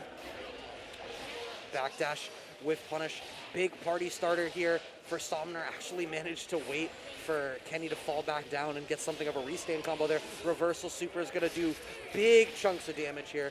Still alive. Yeah, I couldn't spin enough in order to clean it up with the max damage version. However, Skyfish will clean that up. Okay, tries to go for the Behemoth round start, but a backdash and far slash will keep him at bay. However, Kenny has found his way in. It is time to party. With a low Behemoth, really good. We have not seen that sequence from him in particular. Oh, no. Just a little off, but still manages to clean up. That could have gone a lot differently there. But Kenny taking that first game quite well, despite what was definitely a rough first round. Yeah, well, I mean, a rough first round, and then that second round felt like it should have gone Somner's way. It was that big reversal super that was really the big game changer that Kenny just kind of happened to be able to finish up on. We're going to get the wall break. We don't spend the bar on it. I don't know if he just elected to save the bar or if perhaps Somner didn't realize that the super was available. But this is a strong life lead to be in here, and I think you can do exactly what Somner's doing here, which is playing a little bit more passively and picking your shot. Caught by the Abare 5P there from Kenny and spending the momentum burst just to keep this corner position. Yeah, letting a lot of the swords do the work as well. Gonna keep this one burst safe, double sword, pick them up again, get the wall splat, super, take the kill. Yeah, that's what I want to see. Somner played that out very well. All right, blocks the Behemoth right there. Ooh, that was close. But another good 6P. The upward swinging Behemoths don't have any head involved, right? I forget. Because it seems to me as though it's like the hitbox looks like it would cover the air in front of him, but the vibe that I'm getting is that Somner is still able to sort of IAD in and generate this aerial-based threat. I wonder if Kenny needs to, slow it down a little bit and try to snake in more 6Ps. The super works out here for Somner to close out. I think the difference between Game 1 and Game 2 there was I think Somner just understood that he needed to play a little bit farther out to reduce the risk of Kenny having a wild momentum swing with a big call out. Yeah, and we're seeing that already with the start of this round, with like that backdash round start, a backdash again, just kind of playing it like a little bit farther, but still willing to dash in a little bit in order to kind of show it's like, hey, yeah, like, you need to like watch it. And it's like you said earlier, you've got your ideal space, and then you want to move in, you want to move out, but it's all about trying to elicit a response out of your opponent. Oh my God, I don't even know what happened there. I have no idea how that whiffed. That must have been a strange like RC thing there. Yeah. However, still ends up in Kenny's favor. Up around now in Game 2, even at 1-1 here at the BostonBlueBeat monthly. Oh, kind of hit start for the Rekka. Decent life lead. Oh, go for the throw. We haven't seen a throw game really represented so far. Yeah. Try to go for another toss there. Had the sword to cover them as well. There's going to be another sword. Yep, after the OTG. Should kill. Nope, not quite enough. Wasn't able to pick up the second sword, it looked like. It's kind of wild, but you're in a great spot here. You could even, if you want to be really cheeky, you could call the beams exactly like this. Force him to spend the bar on FD just to not die. That is cruel. But, like, that's what you do, right? Like, because what does Kenny have now? He's got nothing. You got to hold this offense. Yeah. I actually love that call. I like it a lot. It is kind of one of those, like... Do it again. Honestly, yeah. Have As gun if on cue. Have gun, will shoot. It's like, I have gun. Bad movement. Stop. As simple as that. Like, what's he going to do? Literally. He had nothing. Yeah. Great call. Use what you have. You don't need to, like, Somner, the optimizations that Somner is making in this game is just to mitigate his ability to get called out for stuff. Yeah. And, like, especially in that situation, you can tell that he's looking for some of these checkmate moments, right, in a set where he kind of has this recognition of, oh, okay, like, actually I can just do this and, like, you're screwed. Like, look at him. He's just backing up. He can just wait on the sword. He wanted to wait for the sword. Wait for the sword. Dang, you have over 50 meter? Guess you don't anymore. Yeah. Be a real shame if somebody made you hold FD so that you don't take like 20% chip. Like, and that's one of those ways. Oh, gets called out. Real shame. That's going to be the round for Kenny in a game where we kept talking about how smart Somner was playing. But you know what? I said that Somner was playing actively to mitigate their risk of call out. And as I said that, Somner tried to press the issue with an H sword and got 2P mashed on by Kenny. And Kenny got out of the corner and cashed out a lot of damage that swung that away, and Somner didn't have the same degree of comfort in the life lead that they had previously had. Actually, no life lead available now. Has to open up the throw game. Gets the 2K. Nice. Ooh, oh my good God, mash. The mash! Wasn't able to set the sword, and a nice behemoth to switch sides, and puts up the drone for the plus frames. Forced to use the reverse super. Works out quite well for Somner. Just backs off now. Yeah. Now you just want to play footsies. Just looking for something, trying to establish space, but he's a little too scared, unable to press against it. However, gets the super as well and manages to get the kill in such a crazy, like, couple of swings of momentum here. And that round lasted long enough that the burst could very well get back here for Somner in this round. Nice JPs. Straight up goes for the full screen sword toss. We haven't seen him opt for that. I mean, that could be really dangerous for Ram to kind of run around without that extra sword. Yeah, I feel like Somner's going for these sword tosses a little bit more in this game. We saw it in the last one, too. Just kind of getting jumped in on. Wow. Jesus. Did you see that micro dash 2K? Good God. Looking real solid, both of them. Oh, my. Ooh, that could have been a... There's the burst, gets baited. It's been the same sequence every time. Somner keeps getting baited. I don't think this round is going to be the one, and I think off the next hit, Kenny is going to be able to move forward into the winners finals. 3-1 over Somner. It's weird, right? I feel like Somner discouraged himself from what was working. Like, what was wrong with your game plan of, like, stand at mid-range, backdash whiff punish with 5S, 5H? It was working. And then he just kind of started playing a little bit looser. I don't necessarily, I mean, maybe I'm not giving Kenny credit. Maybe there's something about what Kenny was doing that more actively dissuaded it that I didn't realize.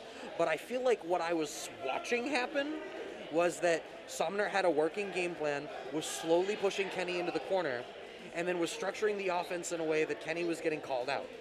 And then suddenly, Kenny was mashing in the right spots, cashing out crazy high damage, and then Somner just stopped doing everything.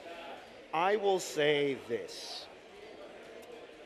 Kenny had a polite refusal to Somner's decision to back up and establish space.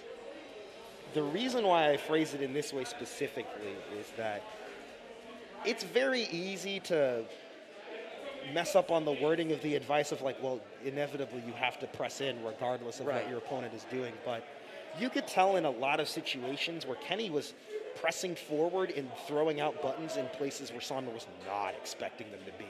Like, think about the amount of backdashes that got caught later in the set in like around game 4 a good point.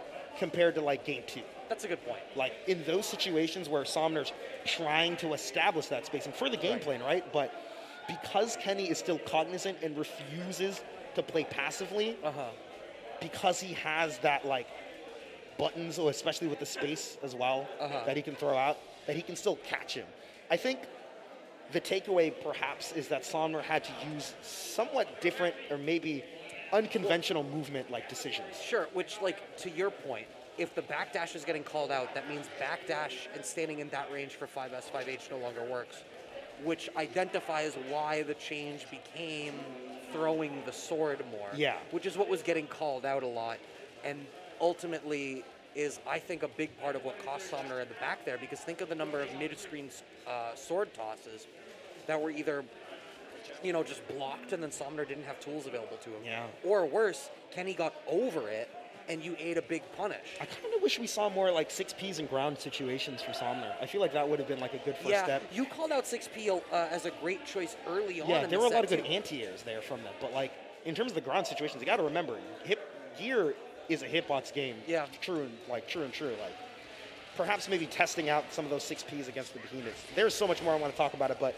we got a pot mirror. Like pot mirror. Docbach versus Elmdawg for the chance to play Wallaby in winners finals. Let's see who gets not winners finals. I'm sorry, winners top 8. Or top 8. Winners. Yeah, that's winners semis. You know things. Sometimes. Sometimes I know the words. Gold burst from Lots of Elmdawg. Reversal super now. Oh.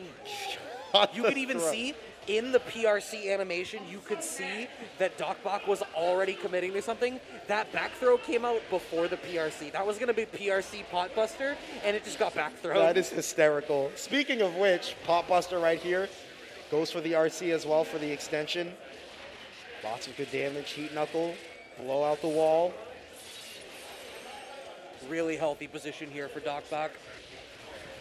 Yeah. Top of the slide head, but who really cares? Nice IB as well. Whew.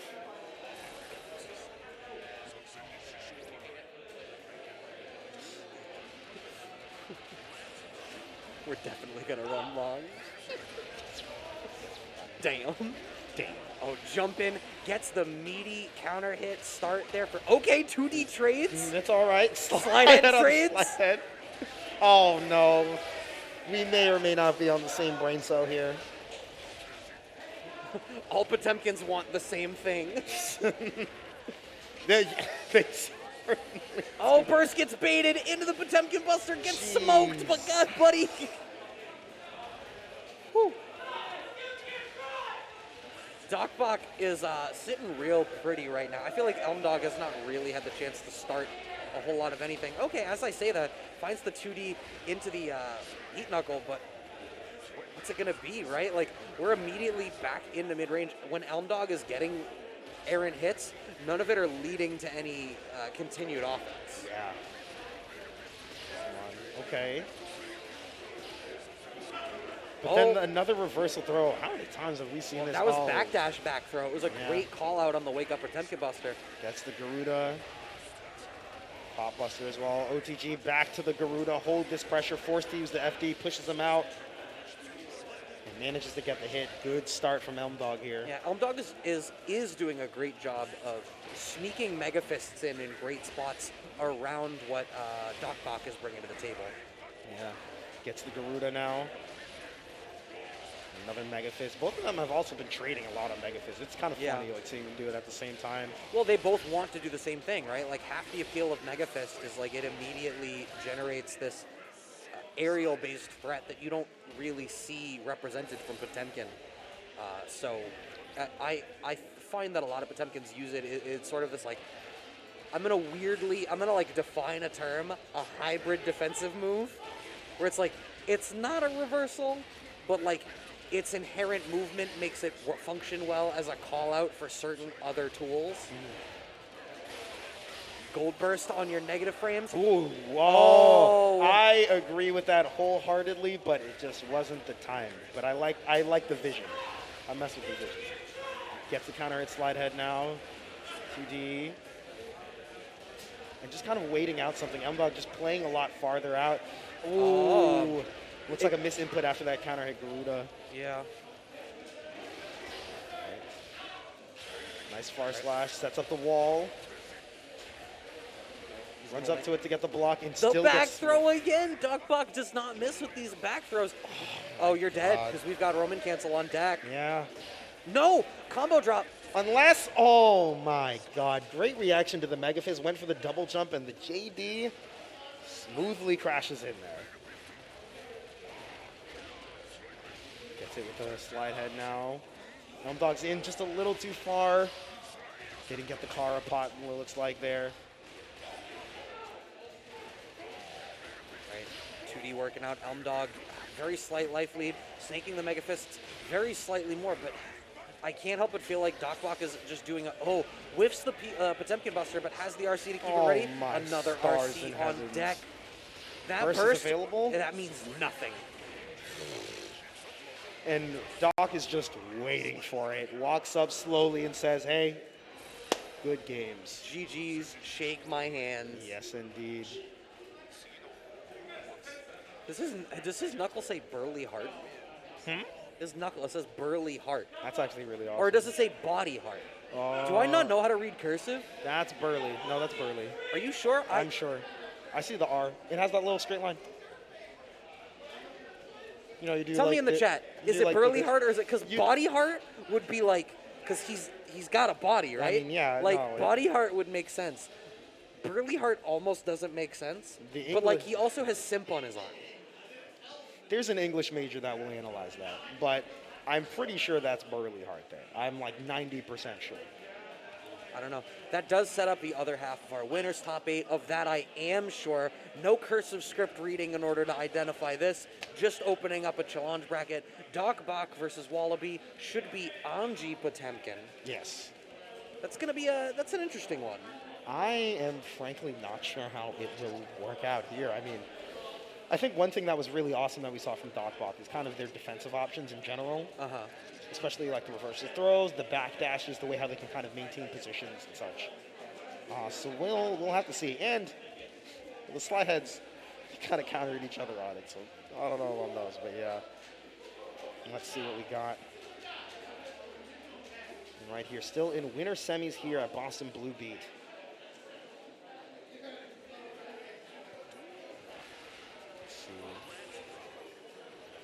Represents 5K right at round start. Here we are, early burst from Wallaby. Doesn't want to deal with the plus frames off Garuda at all. I love that the flick was already represented around the butterfly. And bursts coming out from docbach as well. Neither one of them wants to deal with anything. Look at the ranges that Wallaby is playing at. Went empty Fujin into the up back of the fan to generate different projectile threats to start dissuading docbach from hitting buttons at farther ranges so that he can get into range 0 and open up the game. docbach manages to skate in, gets a couple of hits. That counter hit 2D once again, doing a lot for Wallaby. Gets the side swap here, sets up the butterfly. Combo looked like it dropped a little bit, but the pot buster. I respect that he represented it. It was sort of your best path to victory at that point was to get that overhead. But it was also the most obvious place to sneak it in. Yeah. The guard right here. Oh, slide head actually kind of whiff punishes the 2D from Wallaby there. And you can see Wallaby is trying to meet slide head with the dance and use the guard point to eat it, but it's not quite working. The timing hasn't really worked out. Plus frames, Wallaby doesn't represent the burst, and I think you had to in that spot. But, I mean, you know, if you have to, that also means it's very likely to be baited. So I understand wanting to, you know, try to be a little bit cleverer about it. But I think there were multiple ways for docbach to structure that burst save. For sure. Good fuzzy jump there on the Fusion follow-up. Backdashes out a little bit. No punish there on the with Pop Buster, unfortunately. You can see, like, Wallaby is trying so many options to try to get this game started, and it's just not working. docbach is not staying as immobile as Potemkin is supposed to be. docbach is doing a great job of never being where Wallaby wants for them to be. Yeah. Wow, what a PRC. Good God. And at this point, if I'm Wallaby, it feels like he's bringing out every trick in the book, but it's still not quite enough yet. Oh my God, the 5P now. We're seeing a lot of the diet DP from Anji, and I feel like it's Wallaby preemptively making calls around Mega Fist that just isn't coming out. Yeah. All right, the parry came out. Nice reversal super, but I mean, if you're Potemkin, it's kind of whatever. An immediate Mega Fist RC in and just... Yeah, I mean, the second that Mega Fist was blocked, it was like you had to hold this 50-50. Wallaby had nothing. Yeah. And docbach is guessing right in these 50-50s very often. He really has this figured out. Oh, God. Are we going to see burst again? No. Yeah, okay. However, we do now see the burst coming in from docbach, and now from Wallaby as well. No burst on the table for either player for a little while.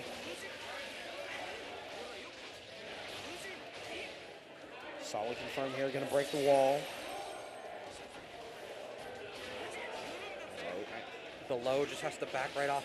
I think Wallaby needs to do this a little bit more and just really establish that layer one.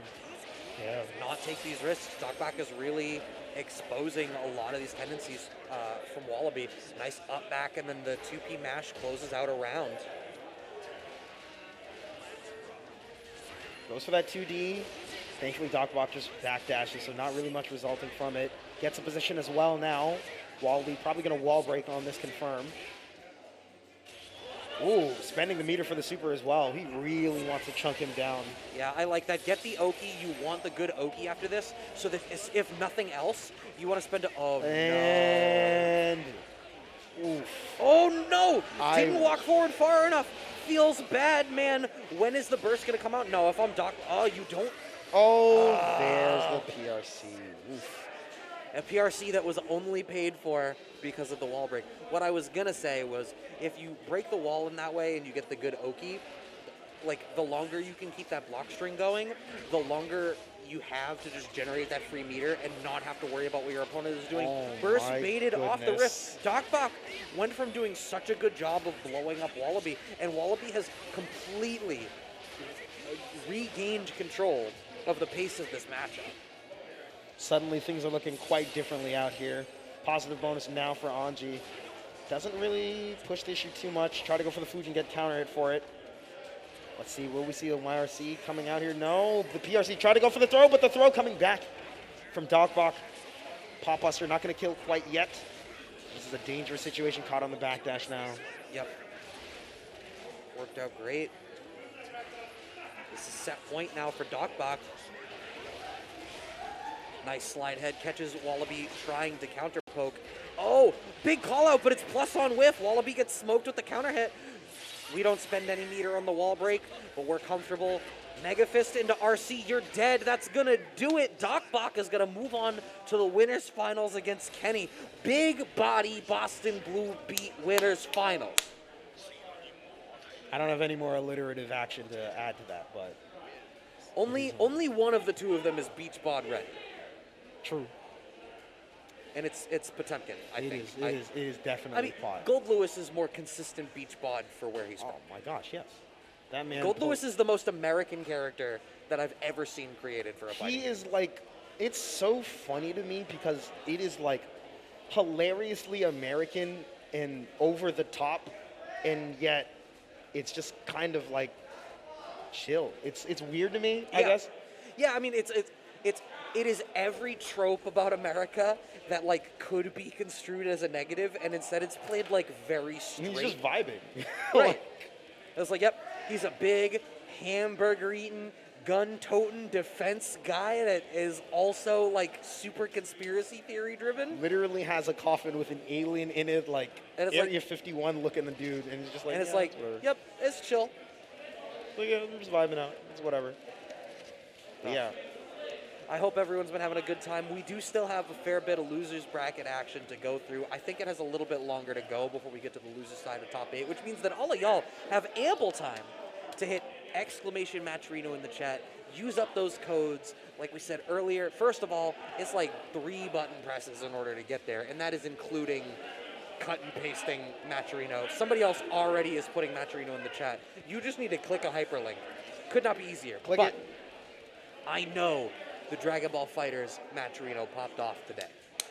So let's see that same energy for the rest of the titles that have gone on today. I would love to see that as well,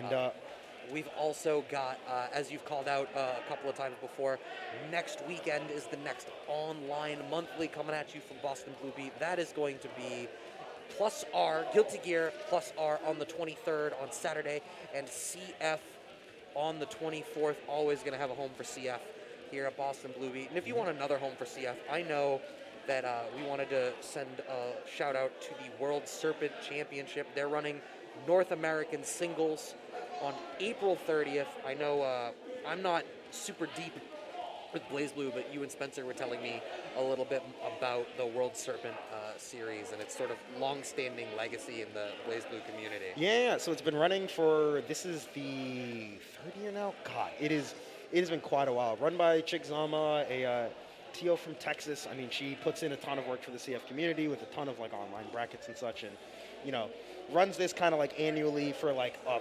ton of regions across the world and such. And for North America, that starts on the 30th for singles. So definitely give that a look if you're interested in some CF, whether spectating or otherwise. I think we're loading in on our next match. Given that this is the Milia on the screen, I think this is Nushinator versus Kotol, a losers top 16 match. Oh, perhaps not. Looks This like is a button check. buttons? Oh, Why is okay? I got a hot take. do it. Go for it. Why am I still seeing people actually button checking when we have the good button check at character select now, where you can hit your button? You know your button works. You hit it to map it. Open button check in character select. Go through. I don't care if the guy before you said, yeah, we use the same layout. I don't care. Map your buttons. That also checks your buttons. The worst thing that gets me is that. Are you serious? Hold on. Did they change anything, or did they just go back into They the did lobby? not change anything. I don't think they did. I did not campaign to get good button check in Ultimate Marvel 3 and not get it, for people to squander good button check in the titles that have it now. Yeah. I did not. I mean, maybe that's my FGC boomer show. No, that's fair. That's fair. I feel like it's more of I'll be honest, I think that's more of like a progressive take, a zoomer take. I feel like the boomer take is like, screw that, I'm doing my button check anyway. I don't know, man. I just, like, every time I see it, like, nobody, like, especially some people, like, pseudo, like, diet play when it's button checks. So you said that you don't know. I don't know. You and I didn't know. We were ready for it to be a match. I'm ready to see some video games getting played here. But yeah, this should be fun. Yeah, Nushinator and both Kotol tearing their way through the brackets in order to kind of get far. Fortunately, we're not going to get to see Kite later. No, it looks like Kite lost to Auntie. Yeah, I love that name. that's a really good name. That's I think that's one of the Whisker people. That's a good one. Every time I don't know that I can say it, but I just hear Killmonger and Black Panther. Hey, Auntie. Like, that's all I can think of. Yeah. All right, running in with a 5K here. Gets the disc, burst coming out as well. Early burst. Here's, like, Saul's damage output is so huge, and with Milia having, like, lower gut scaling, I feel like this is a matchup where Milia can, like, pretty easily get two-touched. Yes. This is, you are on a nice edge. You could get all the mix you want, but there's the 5K. You get all the mix you want, but if you get caught in the wrong position with the right hit, with the right resources, you are exploding. Sometimes it doesn't even cost it. Sometimes it doesn't even need to be a particular hit, and it can just be entirely resources too. And we're seeing, I mean, it's the thing that we keep seeing from Kotol through the span of today, but really utilizing every bit of mobility that Millia affords them. And the long story of every Kotol matchup today has been how their opponent adjusts to these movement options. Now, great with punish after the backdash on that 6H. Oh no, corners yourself. That's rough. And one of the things that we haven't seen, because we haven't seen any Soul Millia, is the fact that Soul's got a lot of real good anti-air buttons in this game. Not only do you still have your 5K, you've got 6P, and by God, is Nushinator using that 6P. Gets the far slash, cashes them in their movement. Oh, no. Unable to finish up there. Gets the PRC, but nothing resulting from it. Somehow Kotol manages to get that 5S here. Breaks the wall, doesn't spend the meter, which I disagree with given that he's already at 100. Immediately spending it now, but to what end, really? I think I like the BRC. That BRC was sick. Yeah, I dislike, I think if Nushinator loses this round, it's hella their fault. I love Kotol not using the meter on the wall break, because using the meter, like the super wall break wouldn't have dealt enough damage that you still, oh, okay. Oh, still had the burst. Yeah, just barely. You are. Oh, 2K. Oh, God. Nushinator, by the skin of your teeth, you made it through that, because there was a hit on the wall where Nushinator could have popped super for kill, and we just did not see the finish off. Kotol really brought that back from like an 80% life lead and almost made that happen. Yeah. There's that 5K again. You know, you have a lot of mobility options. And Soul has pretty decent movement speed in general, but his ability to also throw out low committal, good-ass anti-airs is super good. YRC. Yeah. Forces the block, gets the throw. Faster whiffs. Wow. Okay. Wow, interesting. Look how mad fast it looked like on that somehow. Throwing out a 2S and far slash, just trying to establish space. Nice DP there. Another Fafnir. Yeah. And Nushinator does have burst on deck, but Kotol continues to be able to use all these mobility options. No one is ready for Kotol to get out of the corner in that way. Yeah. Okay. And trade works out in Nushinator's favor and is able to close out this first game. Yeah. Now let's see which player. Oh, it's Kite theme. Okay, I respect that choice. Yeah. 2D round start, forcing the burst out of Nushinator quite early. Oh, nice side swap here from Kotol. You're in a pretty decent spot now. No burst on deck here on the side of Nushinator, so you just get to run your offense. All you got to respect is the DP in the 3-frame. Ooh, even sneaking in that extra air dash to maintain this corner position. Command dash catches Nushinator overextending, but that 5K has to do the momentum burst. Oh. Gets the JS, but still not able to finish up on his confirms. And that PRC, I'm not really sure what he was recovering from there. It's kind of awkward. He manages to get the hair car. Good damage, should be able to kill. No, not quite enough. Oh my God, the delay on that 2D, that was a snail mail 2D. Yeah. That was a 256K modem 2D. All right, hold on a second. Flush that's counter hit, but one thing that's odd to me is that Nushinator's frankly not able to finish up his confirms in a lot of ways, and that is damning in this matchup especially. Right, I mean, we opened this up talking about how, you know, Soul's damage output is so crazy, and with Millia's life and gut scaling, that Soul could really easily make this a two-touch game off of an awful lot of conversions. Nushinator, there we are again. Now that's just that should have been game. Whoa, hold on a second. You got the cross under 2B. That was kind of, that was pretty nuts. But I feel like Nushinator is leaving damage on the table in these unfortunate spots where they're not finishing their plate, and it's giving Kotol all of these opportunities to try to come back. And the flip side being, right, like Millia doesn't cash out big damage. Millia is about these extended series of RPSs. And the fact that it's ending up as close as it is, despite the fact that Nushinator is finding hits, is really damning for Nushinator. Yeah.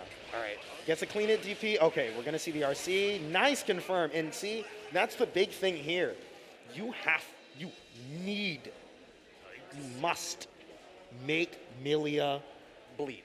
Yes. And if you cannot force her to stay on the knife's edge, she's going to throw them like out the wall like it's nothing. You have to do something about it. Because if you're giving her that kind of calm serenity as she's moving through neutral, no. You do not want to let her. You do not want to see Amelia comfortable. You want to see them anxious to move. Yeah. And the thing is, I don't think that Kotol's comfortable, right? Like, obviously not. Nushinator's up 2-0. We're being very critical of Nushinator. I think the reason we're being critical of Nushinator is it's a close 2-0 and it shouldn't be. Yes. Nushinator is making a lot of the right decisions that should make this a very explosive matchup in his favor. And what we're instead seeing is that these errant drops are giving Kotol every opportunity to bring it back. Yeah, and like in situations like these especially, where it's like... It's despite himself that Nushinator is still winning. Nushinator is making critical mistakes that should be a problem. Yeah, like the BRC response there, going for the Bandit Bringer, I'm not entirely sure if I agree with it there. Could have resulted in something big, but Kotol unable to follow up. Works out quite well. Ooh, that was nice. There we are. There we go, yeah. All right, set point for Nushinator. Jumps up with Amelia, doesn't commit to anything. Nice DP there now.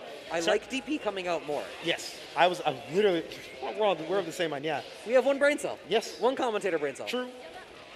All right, gets a close dash here, spend the RC, take them to the corner. Ooh. No, burst coming out there. It was on the 6H as well, so that, not sure if it would have ground out there or what, but who cares about the combo theory currently. I like the idea of the JK there, but just wasn't quite there in the space-wise.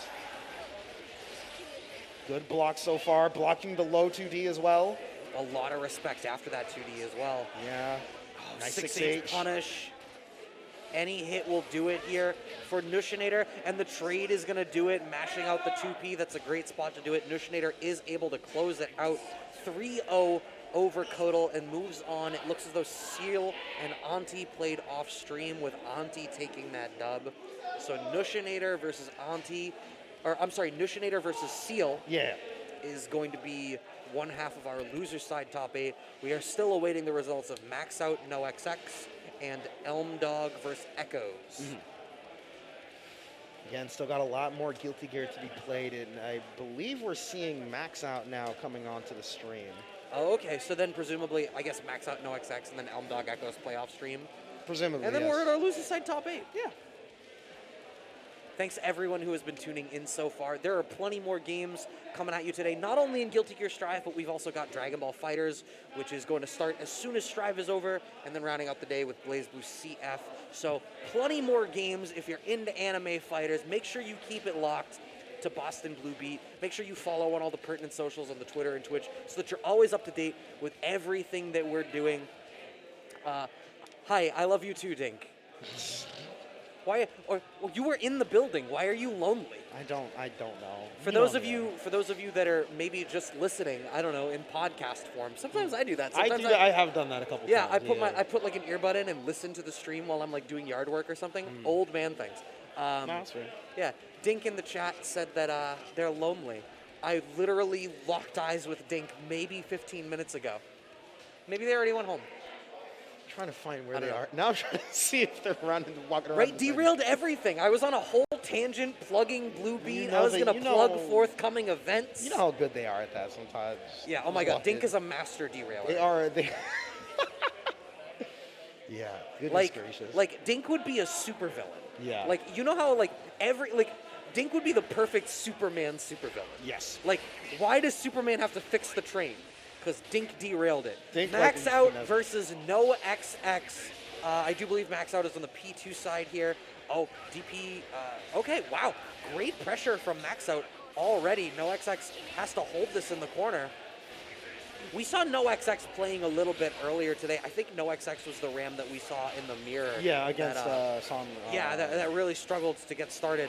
I'm really curious to see how they're going to operate in not the mirror match, because the mirror generates a very unique problem for a lot of people. And now Maxout getting that wall break now. Went for the counter and then immediately smashed the button afterwards. A bit of passivity perhaps coming in from NoXX, or just kind of like not recognizing that situation quite too much, but going for these really long extended pressure sequences here. We haven't seen any YRC come about. Well, in fact, NoXX is holding FD, I think, through like a lot of it. Yeah. So we're not seeing the bar coming out in the first place. Instead, it's being spent a lot. Yeah. Right now, Maxout getting to extend his pressure quite a bit. Burst is available, immediately uses That was a bad place to burst. Well, I mean, you know what? That burst was good for one thing, and it was that it ensured you stole this corner position. But my concern with it was that the damage from that combo was over. Yeah. There was nothing else. I suppose you don't have to hold the mix after. Yeah, but you're kind of in like this rough spot now where it's like, all right, well, ooh, okay, nice confirm. Looks like they weren't going to be able to use the super in order to kill, but yeah, I knew that was coming.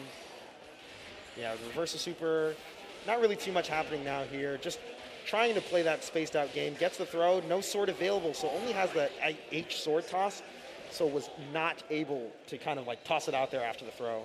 Unfortunate. Yeah. So there's a first game now for Maxout.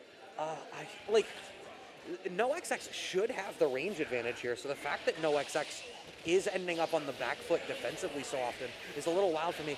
There is that inherent burst safeness that is Ram. It is so difficult to effectively burst this character in the corner because every sword throw is a burst bait. They all are just inherently like that. They're like, oh. Great dash under. Yeah, super good, but a good jump out from Maxout, forcing the burst out. I agree with it entirely. Keep that man in the corner. Should be a super and a death. Not no, quite. I think it was the sword. Yeah, the sword broke first. Real shame. In fact, you lose out on the meter for it too. You ended up accidentally wasting the super. Right, you've got some bar now, but you have to deal with this mix-up. I want to see a RC. No. Oh Counters my God. the super. That is a bold move, but I love it. I really would have preferred for NoXX to spend that bar on a YRC to reset back to neutral, where NoXX should be the dominant one. What we're seeing is Maxout is going for parry in a lot of these spots, and it's giving Maxout that momentary frame advantage, but I want NoXX to be more comfortable with the space that they can control on the screen. I'll put it in another way. That is the first time I haven't seen NoXX flinch on a parry. Like, straight up. Every other time, he just kind of was like, wait, what? And then Maxout smashed the button afterwards and got a counter hit. He backdashed on the other attempt, and now that throw is hopefully the start of kind of calling it out a bit more. Now, we've seen Maxout not get deterred for his options getting blown up in certain situations. I wonder, was that? No XX, please. There's the YRC. Same side. Do it again. YRC. Just kind of taking all of this pressure and gets thrown for it. And that's the thing, you know. The worst part is NoXX got the Rekka hit, it landed, had 100 tension, and then stopped to burst bait Maxout for no reason. Because you could have spent your bar to burst bait and combo, and it cost the round. And we keep seeing NoXX. I feel like NoXX is giving Maxout these games. I always say, I'm like, when you look back at rounds in games you lose, there's games that you lose, and there's games that the other person beats you. I think NoXX is losing. Yeah. And I'll elaborate more on that when there's not a match to watch, but Maxout finds the cross-up and is going to be able to close out another round, looking for a clean sweep 3-0, going into this next round with burst. We're going to have a little bit of time before NoXX has anything that Maxout needs to respect defensively. Finds the back throw on the Berserker Slash, though. Sets up the sword, just kind of waiting out something, gets the throw. 2K, no sword toss as well. Kind of curious about that decision. Gets the RC, however. I feel like there's a lot of fear around DP. And burst. Yeah. Like, that was supposed to be a burst bait, but Maxout was just going to let that rock. Especially because, like, why not? You would have another game to go, another round to go into, and you're up 2-0. You don't need to bet on that burst. Yeah, it's just one of those situations. Gets the sword toss, taking him to the corner, immediate now burst. You burst there on the hero burst. That's actually, I very much disagree with bursting there, Maxout. It's going to cost you. Yeah, ends up losing the round there. I think he felt so confident in the way how he was managing to get in and get into his hits that he was like, I'll burst here. But NoXX had like 40% life. Yes, he did. This back throw, the Berserker Slash is getting thoroughly dismantled. We're starting to see a couple of responses here. Now we'll have to see if Maxout decides to layer it anymore, but he feels undeterred. Still going for the parry, and he's not really getting punished super hard for it. I do agree with the decision to kind of get out of that situation. That's something. That's a good place to be as well. All right, finding the wall break. This is still set point for Maxout. Good whiff punish, but a little too far away. Oh, didn't recognize that he PRC'd and slowed down Maxout there. Definitely was able to punish with a far slash. Yeah, and then even finds the 5K and doesn't get anything after it. This is going to be big damage off this wall break, but it resets back to neutral, and this is just another opportunity that you have. Burst is on deck. I think I want to fish for a gold burst And gets the blue burst. PRC throw? Oh, no. Just opts to keep them jailed. And there it is. And I want to touch on that sequence because I feel like it's almost emblematic of the set in some ways. Not entirely, but in some ways. Okay. In that, Tell me more. I had not seen Maxout go for that extended sequence against literally anybody else. And I can't help but remember you talking about. I deserve none of that. Oh, so we agree. None of We agree. We agree. That was our We entire agree. set. We Was agree. that like, wow, NoXX is really giving Maxout all of this. Yeah, that was. With bullshit on the side, all canister in bullshit. It seems that the player that has won the set agrees with our Yeah. assessment. Maxout All right, there we stood go. up, walked right over to comms, and said, "I deserved none of that." But yeah, I mean, so again, to touch back onto that specific thing, literally didn't do that against anybody else. Can't remember seeing any like IBFD attempts. No YRC attempts. You were calling those out, especially. You just kind of was like, oh, I can guess keep I'll doing just this. keep doing this, and you're not doing anything in response. Right. Okay.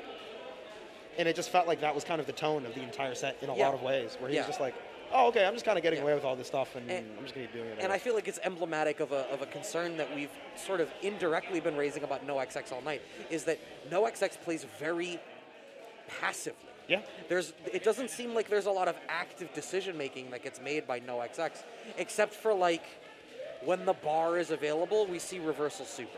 Yeah, it's kind of this weird, like, so focused and worried about certain things that may or may not happen that you kind of just get lost in, you just get lost in thought, quite frankly. Yeah, and I think the reality is you need to be willing to force the issue, and Ram has all of the tools available. Kenny photobombing over here on the side. Ram has all of the tools available to force that issue, right? She's got among the best ground control in the game. The sword toss is inherently burst proof once you're in the corner. You know, Rekka mid-screen, and once you have bar, and there were so many opportunities where NoXX did have bar and did have the opportunity to try to push something more to come out of it, and we just didn't see it. I would love to see more active decision-making.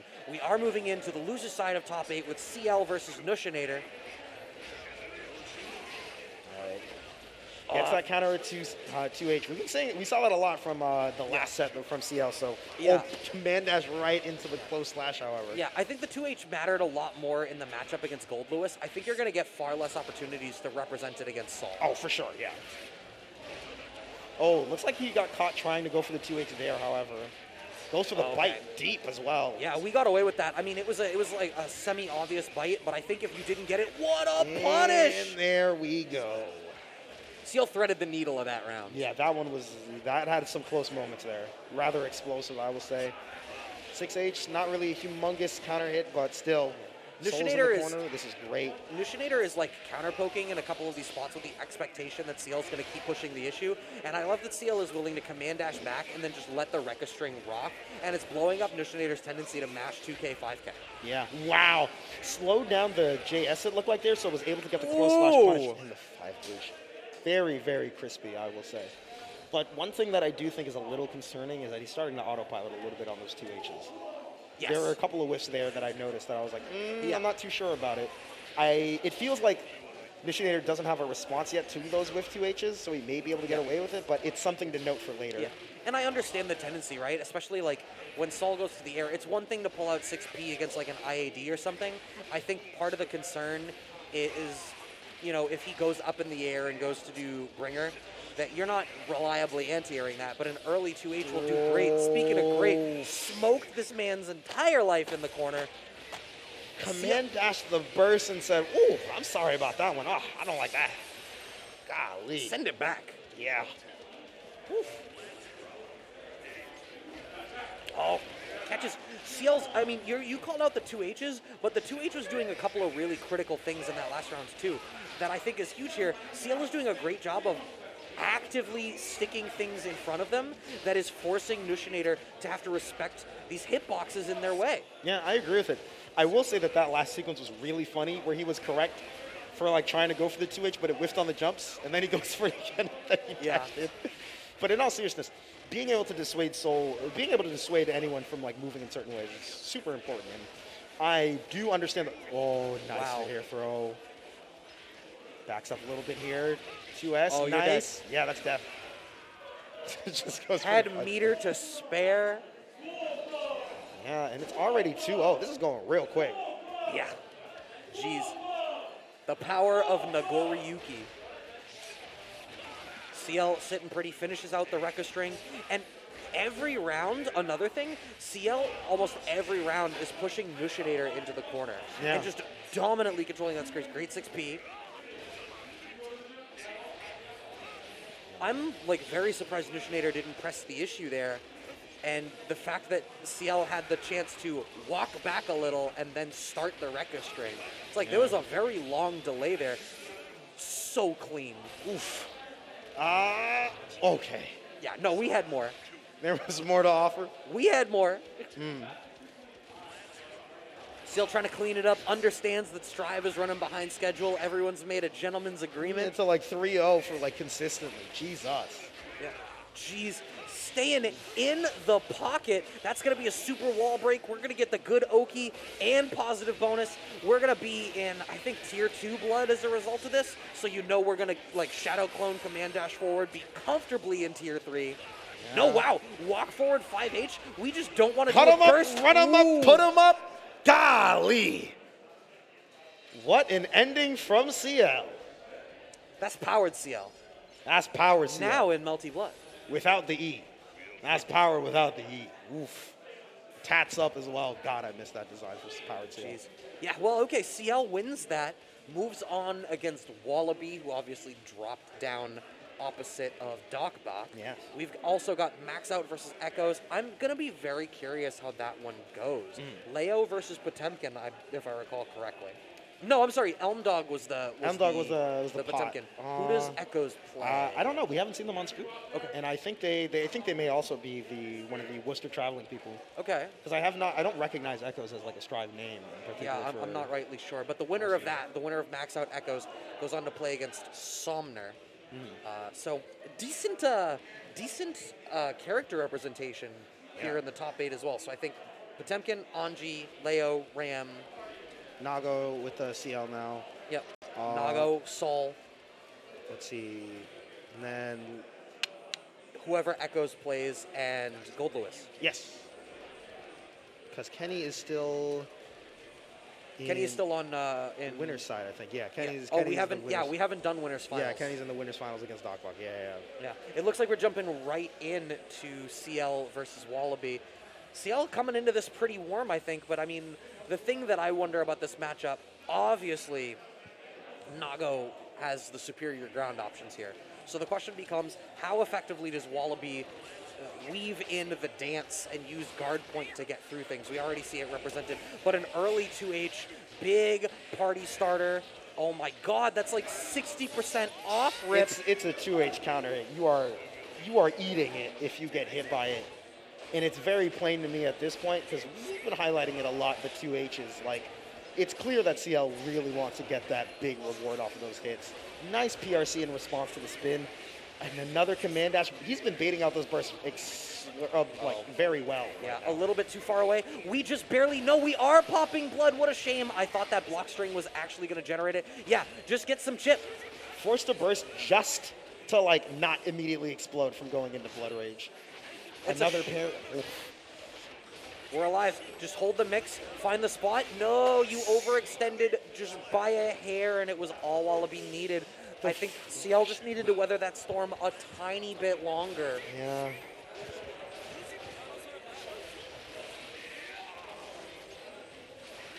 Okay, super jumps forward. Another one.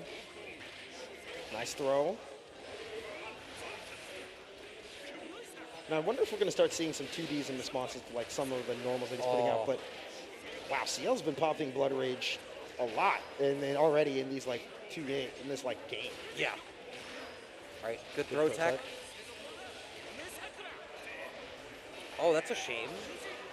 Oh, Chaz goes for the hop. Nice throw tech. Low profile the fire slash. I remember even in Beta 2, I played Nago in Beta 1, and in Beta 2, I still was trying him. I didn't like him in Beta 2, but I played a long set against Dormancy. Shoutouts to Dormancy. And Dormancy was on Anji. And the number of times that my 5S was low profiled by Anji just existing, I was like, all right, that's it. I'm done. Yeah. It's a counter hit falling down. Forced a PRC. Looks like the combo kind of dropped. Oh, wow. That was burst safe as well. Jesus, if you had the meter for it, that was death straight up. Blocks the Beyblade. Nice challenge. Yeah, this is a really rough spot to be in, but like Nagoriyuki is absolutely capable of doing this. Yes, great. That's going to cost the bar. Burst is still on deck here for Wallaby, but you. I respect it. I kind of wish that we had waited until we had the bar to make it safe. I think like the second you have 50 tension, there is very little risk to any decision that you make. Oh, yes. Everything is just like, all right, well, I'm just going to slam a PRC behind if I really want to. It's more so a matter of, do I want to spend the resource in this situation? And what we're seeing is, I mean, I said off rip, right? Like, how much is Wallaby going to thread the dance in? And we're seeing so much of it, and Ciel's really having a hard time. And it looks to me like Ciel's answer to that is actually to move closer and to try to play in a closer range, which I feel is to their detriment. In some way, hold on a second here. He might be trying to catch the throw attempt. Yeah, gets a punish for something. Possibly just a hop in and of itself. I like the idea there. All right, blood is going to go down now. Another spin on these far slashes. Actually, no, that was straight up on the 5H. Good air throw, however. Oh, you got hit. Yeah. Yeah, I mean, Burst you know what? I'm immediately. comfortable burning the burst. The 2H anti-air. Cleaved from the sky. Trying to go for the round start spin. Nago says, hey, I got another one of my own right there. Close slash Jesus. counter hit. No concern, Wow. but another one. Super. This should be death. Wallaby Wallaby did everything in that round except block. That was like 3 meaty close slashes hitting counter hit. Every Nago just wants one thing, and it's disgusting. It's counter hit close slash. Golly. I think that's part of it. I think close slash is potentially a big reason why he wants to like stay a little closer to Wallaby, right? That close slash isn't really going to get low profiled. You still have the option to flex like a command dash if you think a Fujin's coming, or rather like a spin. Like you got like ideas like around here. See like kind of like immediately opting for close slash and like to start his pressure when he's in. Good PRC. Yeah. Oh, the 5S gets called out. Wow. I wonder if it connects through the dance, do you not get the ability to cancel it? I wonder if you could like special cancel command dash back. I'm not sure. He straight up got the punish there on that one. On the 2H as well. The second hit of the butterfly just worked. Wow. Oh, that was bold. Try to go for the slow You walk. really just tried to slow walk Wallaby? Oh, Wow. but I think that was pretty delayed on the 2 It was. 6H. Yeah. That was a very late cancel. It was a gutsy call. Yeah. Had so little life left. Oh, great anti-air close slash. Big damage. Oh, jeez. In this man's head. Wallaby. This is going to drive down the rents for the entire industry if you're letting people live in your head rent-free like this. The 5K punish? Bro, you're telling me it's rent-controlled too? Tell me about utilities. Is it T accessible? He definitely got some buses in. He definitely got public transportation. Yo, he got some bus ass. Ciel up 2-1 right now. The late cancel to the DP again cost Wallaby his burst. Pretty correct on the 2H, but just off in the timing there. 2S whiffs, gets the throw, however, to punish the hop. Bite now straight up. Close Not slash? even. Ooh. Yeah. I don't know what the command dash back was for, because if you time the close slash right, it'll beat the wake up grab, right? I think so. Hold on, gets counter hit now. Overhead. Oh, you hear me say it before it came out? Oof. This is what we do. The 2S. All that for naught, unfortunately, in that round. Now suddenly, Ciel, where it looked relatively even in the beginning, is. Did you see the whiff 2D into the next 2D? Like, you'll take the hard knockdown on the trade. Wallaby sneaks in the extra overhead. That reset the scaling, so this is actually going to do really good damage. Oh, it's solid, yeah. However, Oki as well gets the IAD, but still reverse the throne. Spending just a bit of meter on that FD, but I definitely cannot blame them. Close slash whiffs, but Ooh! okay. Like a book. That, whoa. Beyblade. Oh! You telling me it's an in-law apartment too? Ciel had room for the power suit. No utilities. Ooh. Ciel. Ciel. Ooh. See this L, Wallaby? Ooh. It was seen. It is seen. We saw got it. our glasses on. I saw it with was seen. these 8 eyes saw it. God damn. Whew. That was yeah. This is the top 8. This is what we're doing in top 8. Yeah, I mean, I'm about it. And it's, wow, it's so much of that 2H, the rounds that CL were winning, that 2H was working out again. There's ranges where CL was using 2H that it actually still worked as a ground poke because the hitbox can still hit low enough. It looks like, I see the bracket on the side, Maxout took it 3-2 over Echoes, which means we will not get to find out who Echoes played. But that means Somner versus Maxout decides the other half of our loser side top 4. Who goes on to play against CL? And I'm Maxout versus Somner. My gut call is that Somner has done such a good job today playing a very methodical spacing game with the Ram. And on paper, I feel Ram should be able to do that against Leo. So the question is going to be, how good does Somner do at establishing the threat of those tools so that Maxout doesn't just hold forward and end up in his range and then start to beat his chest? Right. That's what I want to know. And we'll just have to see what ends up happening. I think, and we're deep in this bracket, right? It's been going on like 2 hours. It's a big old bracket, but It's a big old bracket. It's a big old bracket, and so now at this point, it's also a matter of how much steam do you have. Yeah. This is where like grit becomes a factor. Where how much do you have left in the gas tank? How much more can you burn? Yeah.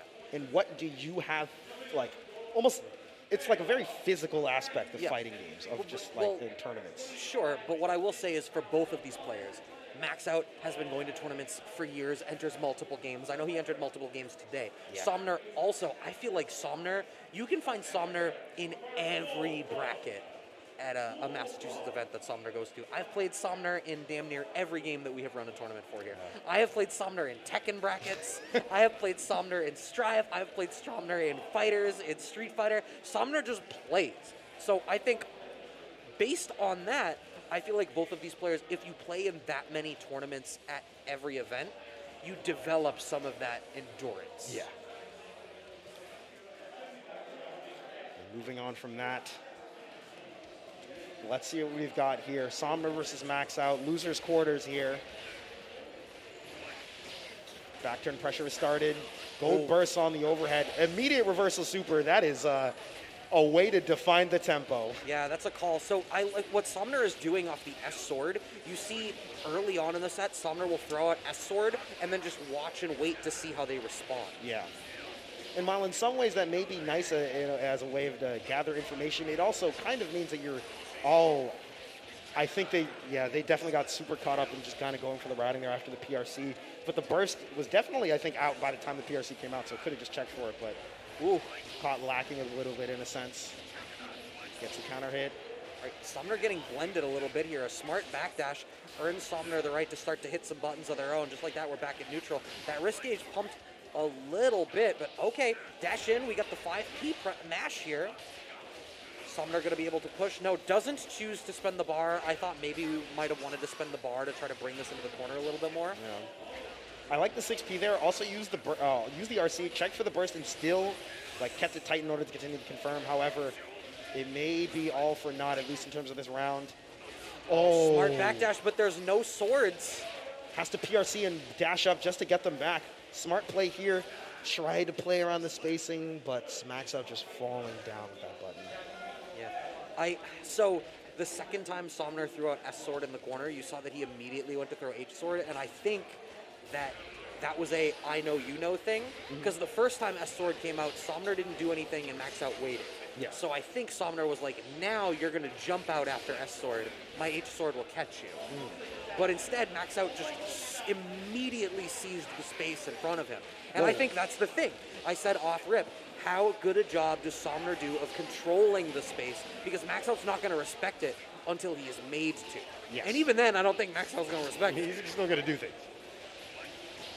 cross up there. Try to go for the parry, but again, that passivity that we've seen before from other players as well is just kind of factored. Like we're kind of seeing it again, where Maxout like is very willing to go for the parries, and then if someone doesn't punish it, it's like, all right, well, I'm gonna hit this button. I might as well.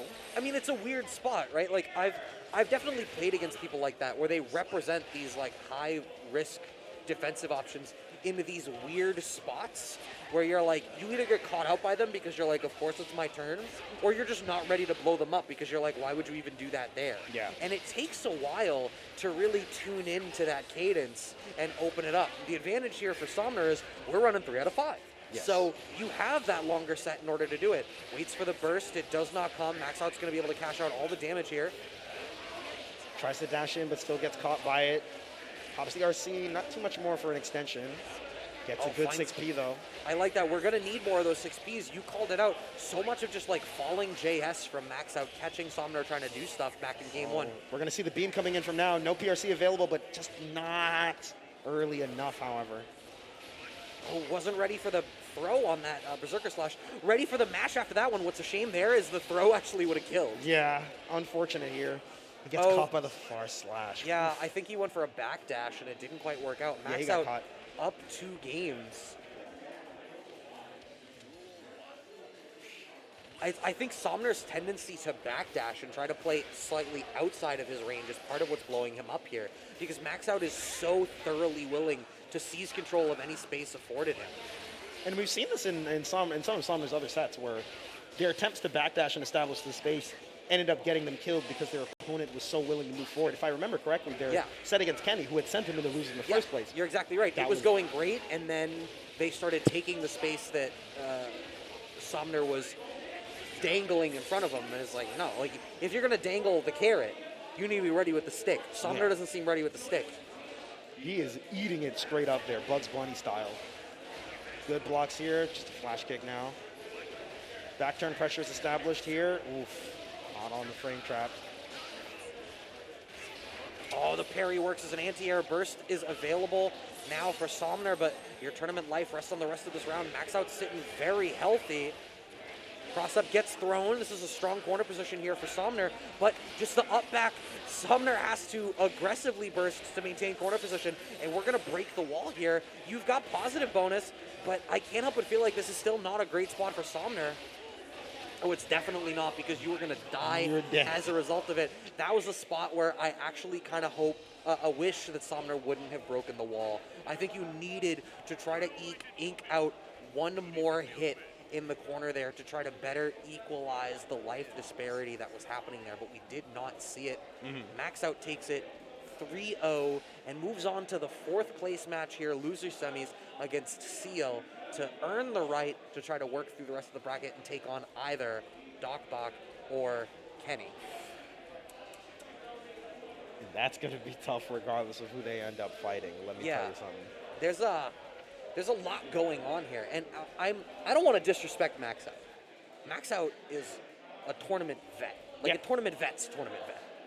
Like, so many games, so many years playing, but I do not know that Maxout would have been the person that I would have picked to round out this top 4 based on what we have seen today. And there is no disrespect to Maxout. It is just that I think there are other players today that have been playing really clean, really solid. Yeah. I think another person that maybe would have, I would have not been surprised had their volatility blown up on them, is Maxout's opponent now in Ciel. I think there's some volatility to Ciel's play that has been difficult. How is that going to now manifest in this matchup?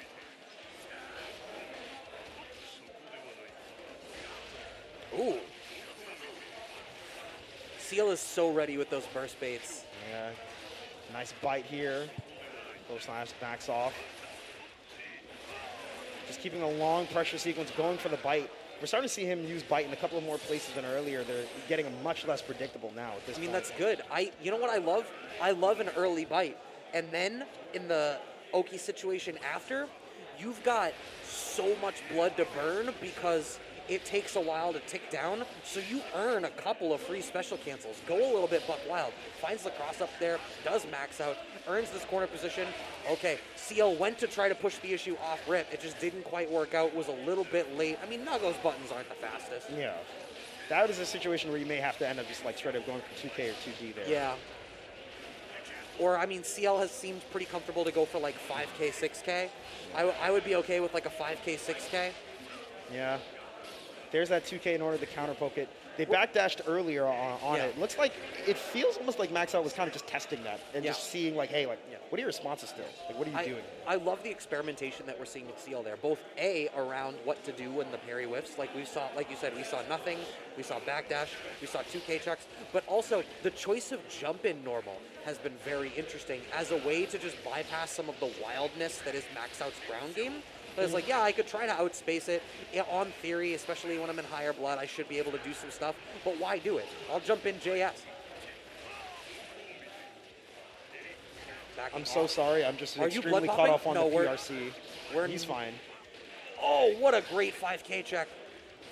Has to be Another great 5K. 5K is working as like an anti-air in some of these spots. Check for the flash kick there. Gets a throw. RC. Super. You didn't even need the super. Anything would have killed there. Closing out another round. Ciel on the verge of 2 straight. I love how respectful everyone is being of time. They're like, yeah, we know Dragon Ball. You're coming up. It's okay. We got it. Fine. Guess we'll speed it up a bit. Ciel overwhelmingly seems to dash in and immediately dash back out to try to bait something. Yeah. I think if you become mindful of that, you could try to seed that space in a way that you were doing not dissimilarly against Somner. That trade works out. Oh, that's... Did you get through? It's getting dash thrown. It's getting dash through, yeah. Okay. You know what? I'm okay with that burst from Ciel. Oh, no. It was a little bit late on the follow-up. That's a real shame. You got a close slash anti-air in the corner. That's every Nago's dream. You hate to see the bag fumble quite like that. A little rough over there. However, Ciel still moving on unperturbed. R/slash lifts, gets the 2H on the landing. And just waiting out the air options there with the 6P especially. Finally, the DP comes out. Maxout actually had not been representing that. As wild as Maxout can be, not a player who is really known for like just letting uppercuts rock. Burst gets called out though.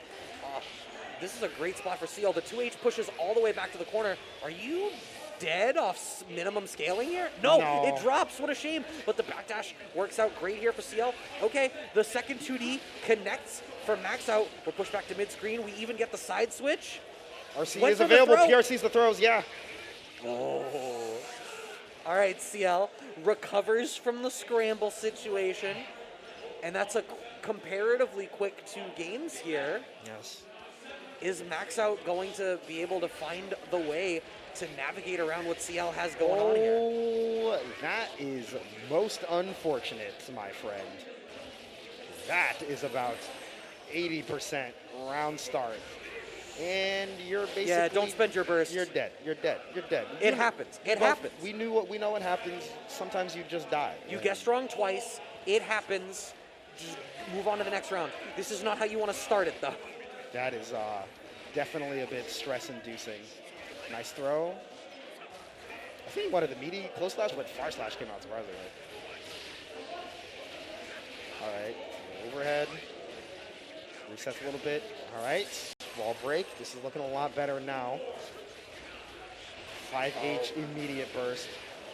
Nice 5H on the incoming dash there. Oh, double dash. Hit him with the Mario Kart, with the Nagoriyuki, the Nago Kart. Oh, YRC gets baited. That's going to close it out. Ciel with the clean sweep over Maxout. That was dominant. Drifting just past the burst. Oh. Ciel's Nago has gotten progressively cleaner through the day, too. Like, a lot of the critiques I levied against Ciel earlier in the bracket have been eroding through all of this. I mean, what a performance. And that earns Ciel the spot in the top 3, waiting for Kenny and docbach on winners finals. What a bracket. We could look back. We could look back on a lot of things. We could. We could look back on a lot of things. BostonBlueBeat's been doing this for a while. We've been doing it for a while today. We've been doing it for a while in general. Yes. We could be retrospective, but I'd like to look forward to this top 3. Yeah. I think we'd also like to look forward to a special surprise. Yeah, we got a little bit something to show, but let's just say that we've been up to something. We've been cooking. And when you're up to something, something's kind of coming. And when something's coming, you got something kind of that might be popping. When something's popping, it might really get rocking. And when something's rocking, you got to keep on rocking. You understand? I don't follow at all. Just roll the clip. I was waiting for this to come back around to something. I'm just saying words, man.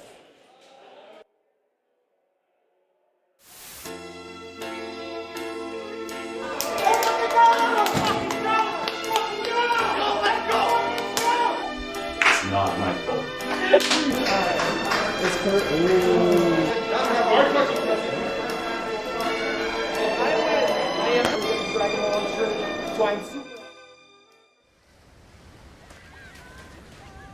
Player-kun! Are you going to BostonBlueBeat beach episode? Wait, beach episode?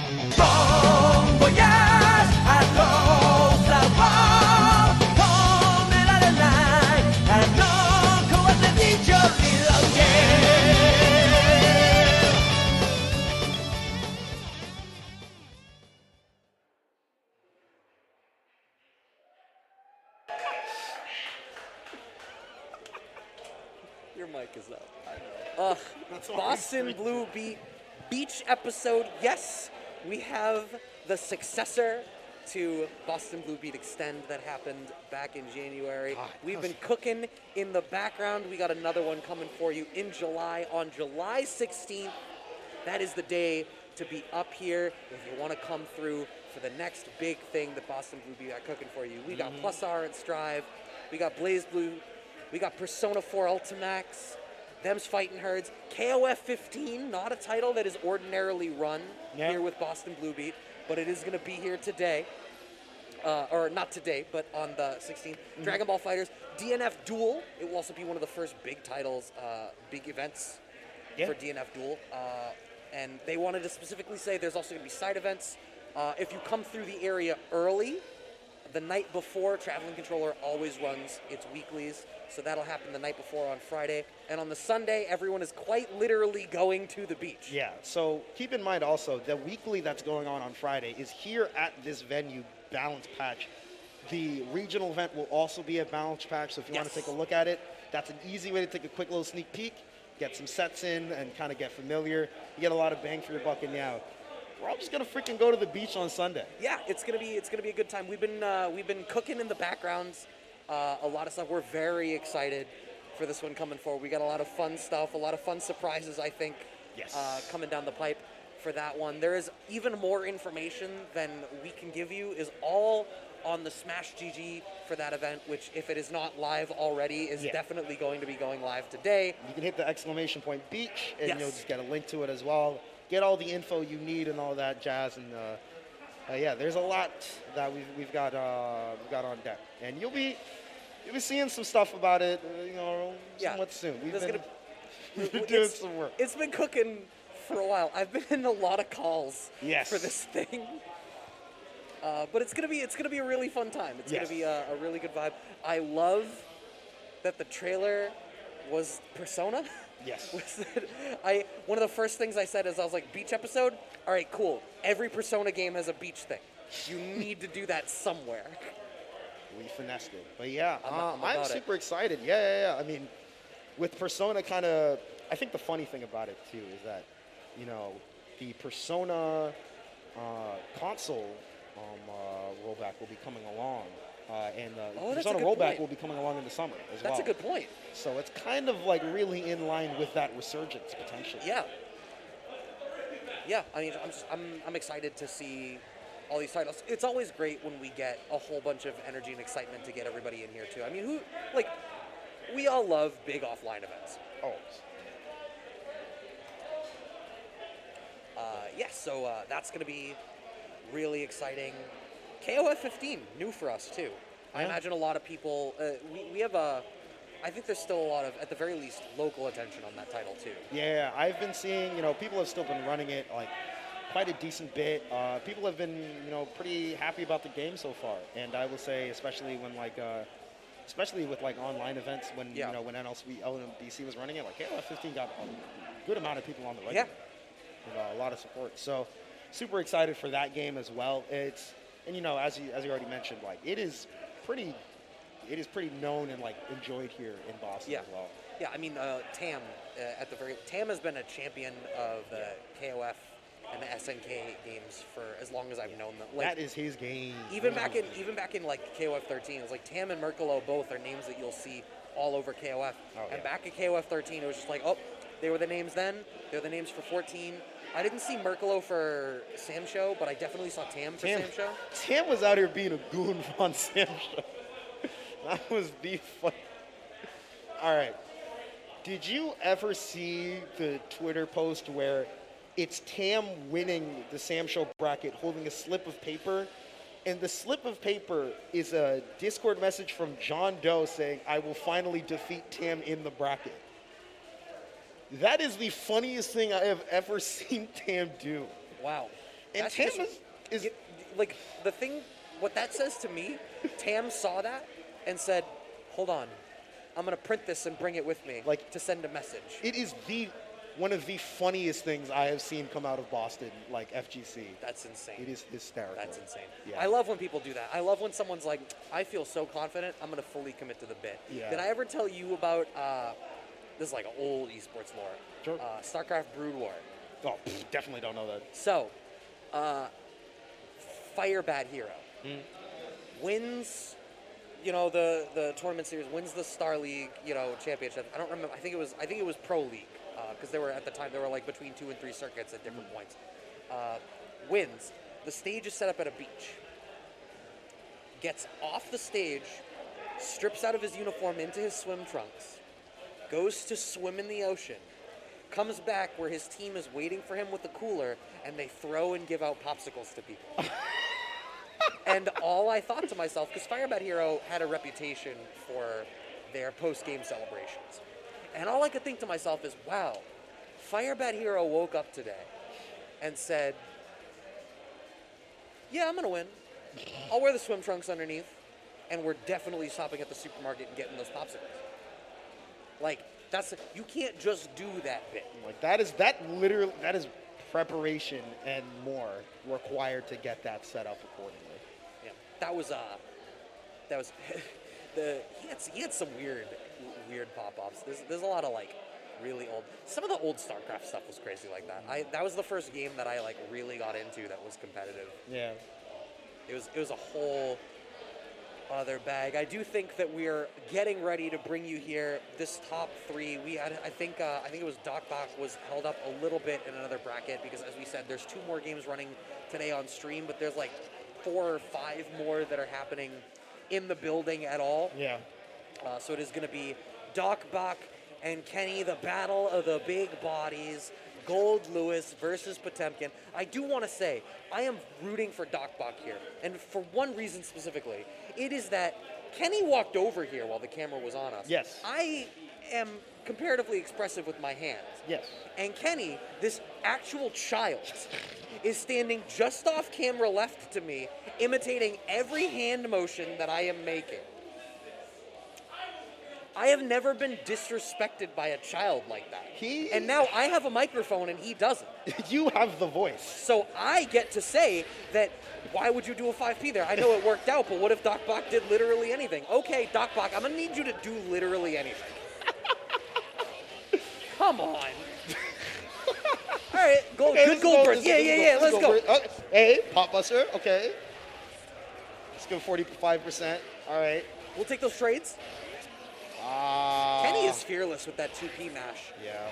Like, so much through the course of today, we're seeing, like, Kenny hitting that 2P mash in these spots, and it's blowing people up for it. You really need to keep your stuff tight against them. Yeah. Slide add, 2P, behemoth. I mean, does docbach need more, like, heat knuckle, maybe? There's a lot of air approach that's happening. Gold burst comes out. Oh, smoked. Yeah. Yeah, there's the BRC in order to get in, but I think docbach was relatively prepared for it. Kind of just backed off. Jesus. Counter hit now. Bursts. Yeah, Kenny's just sitting and waiting. Just standing there. Menacingly. All right, well, that's one game for Kenny. I will say he disrespected docbach more than he did me, so that's fine. Oh, I suppose. / behemoth. A little bit of chip. Yeah. Smart early burst there. All right, calling out the drone. Oh, good flick. Yeah, still managed to squeeze that in there. That was a tight timing there. I wonder what happens if you flick the minigun. That's a good question. Oh, that was the early call on the heat knuckle, but it's like I said, sometimes you feel like the players can hear you. Yes. Oh my stars and heavens. Oh, we got the meter from the pop buster, but we barely don't close it out. We weren't ready to confirm off of the / after. Oh no, It's okay. You do not let Kenny find the 2P. All he has to do is mash. Peep this. Watch. See? All he has to do is mash. All he has to do. Oh, he's dead. That didn't work. Yeah, that didn't work at all, did it? Huh? Yeah, that's not good. Oh, hey, look, it's the same opener he's been doing for 4 rounds. Hey, he did it again. All right, slide head to get in. 2P mash. You remember how I said you need to keep your stuff tight because Kenny's gonna mash 2P? Yeah. And it's like, mash is a word with a negative connotation, but it's the right thing to do sometimes. Yes, it is. And Kenny has not been... There. Wow. As if on cue. All right. Bach, I'm going to remove your doctorate. Hey, this loser run's about to be sick, though. I don't know. Ciel's loser run might be looking pretty sick in a second, too. Hey, Clash of the Titans. No, it goes. Slide head, gets in now. They counter hit, but that burst. I feel like Kenny is bursting like the first hit that he eats, and it's literally never mattering because docbach is barely getting another hit. Yeah, this is probably the first big confirm that we've seen from him, aside from like pop busters. Oh. What's wild is they both just crouch blocked in front of each other, one of them being a grappler for that long because docbach is so worried about wake up 2P. I am just shocked that he did not car a pop buster, to be honest. Right? I was like, like, how is this guy not already being SPD? Yeah. Jesus Christ. Cross up again? No, a same flying side. blonde man comes and swings the coffin at you. What are you going to do? Lots of damage already accumulated here. Backdash. Oh no, doesn't get the combo off of the counter hit. Yeah. PRC should be a great confirm here. Lots of damage on the table now. Big Garuda, nice far slash. Keeps him at bay. See, in that spot, I wish you would have tried to play for... What? I don't know. I actually don't know what that was supposed to be. I'm assuming that was a misinput in some way, but That's quite a missed input. Yeah, I don't have an explanation there, Doctor. Gets a hit. Blocks the overhead. Gets it late with that upwards behemoth typhoon. Yeah, this is a fully charged super. Lots of damage. Yeah, not too close to the wall in order to get all of the hits from it, but still lots of damage in the run up. The throw into disconnect controller. That's the Kenny combo. Yeah. All right, well, docbach versus Ciel losers finals. Sheesh. That was looking real quick. It's another 3-0. Moving through it fast now. Real speedy. Okay, positives. I like that docbach went to try to use heat knuckle more to deal with the air approach. Okay. Negatives. Which virtually everything else that happened. Damn. I mean, maybe this is like a character knowledge gap of mine. Maybe Potemkin just doesn't get a whole lot of opportunities to actually really make them respect stuff enough that Kenny shouldn't mash. But I think if you know your opponent is going to mash like that, if you know that reversal jab or 2P mash is a thing that's going to come out, the first thing that you want to do as the offensive player is deliberately structure your offense in a way to dissuade it. And we did not really see that from docbach.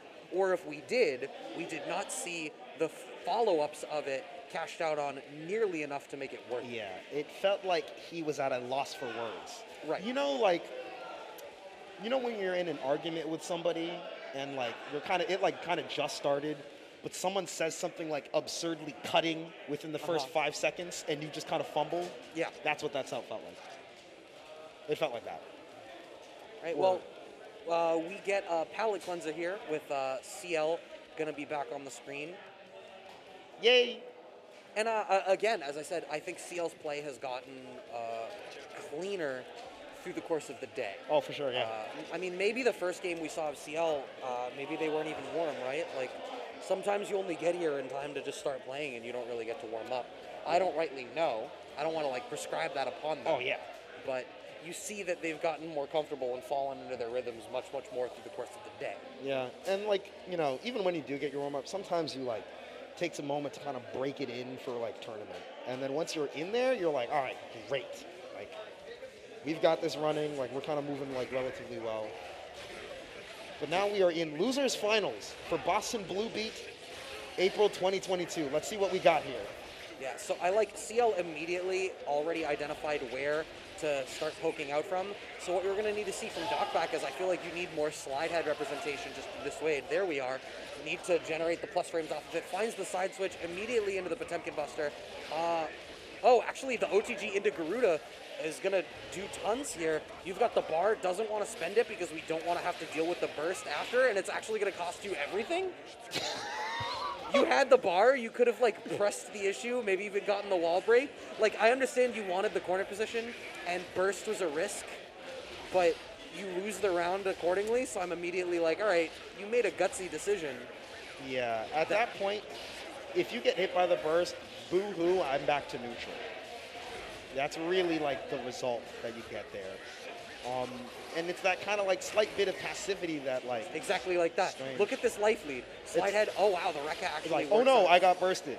I'm actually fine. Ooh! That was...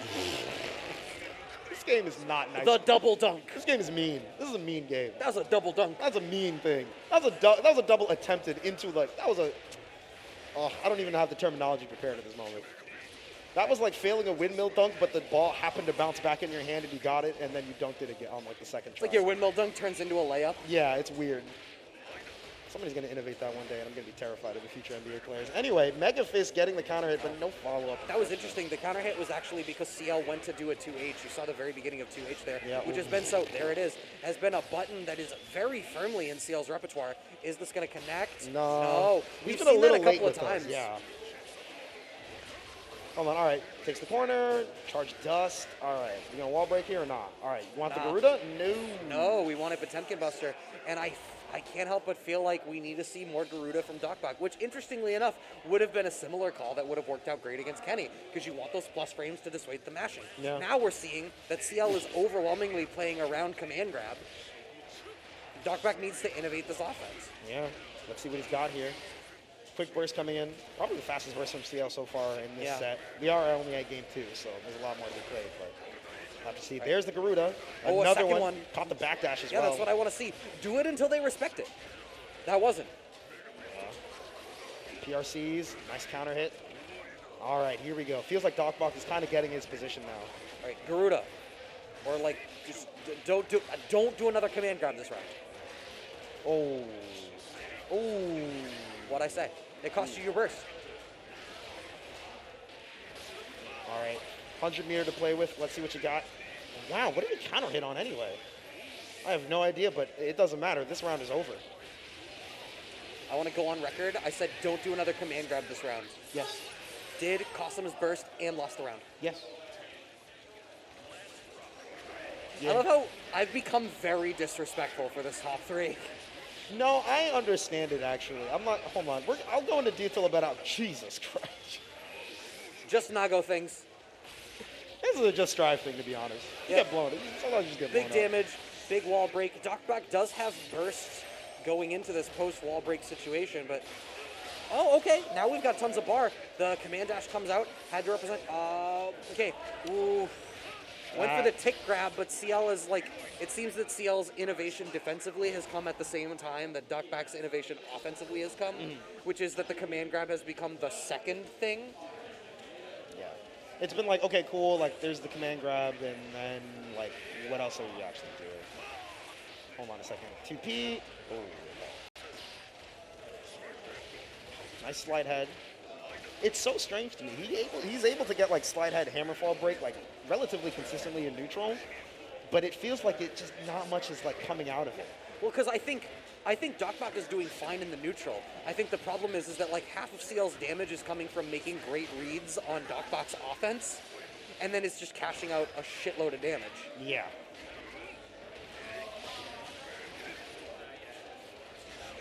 Uh-oh. Not going to be enough. Couldn't get in for the close slash blood. This should do it for the round. Oh, dang. That was an unfortunate drop. But then the close slash managed to close it out. She's off the double dash. The belief in the double dash as a result of the fact that the command grab had worked out. And this is looking to be a clean sweep here. Is docbach between winners and losers finals going to go down to 0-6? That would be pretty rough. Wow. What was that JK? JK, Jesus. LOL. Shake my hand. Hold on, not quite yet. We're not at handshaking yet. Wow, managed to block the slide. When is burst from Ciel? Oh, Reversal super. No. What? Docbach. No. We're done. No.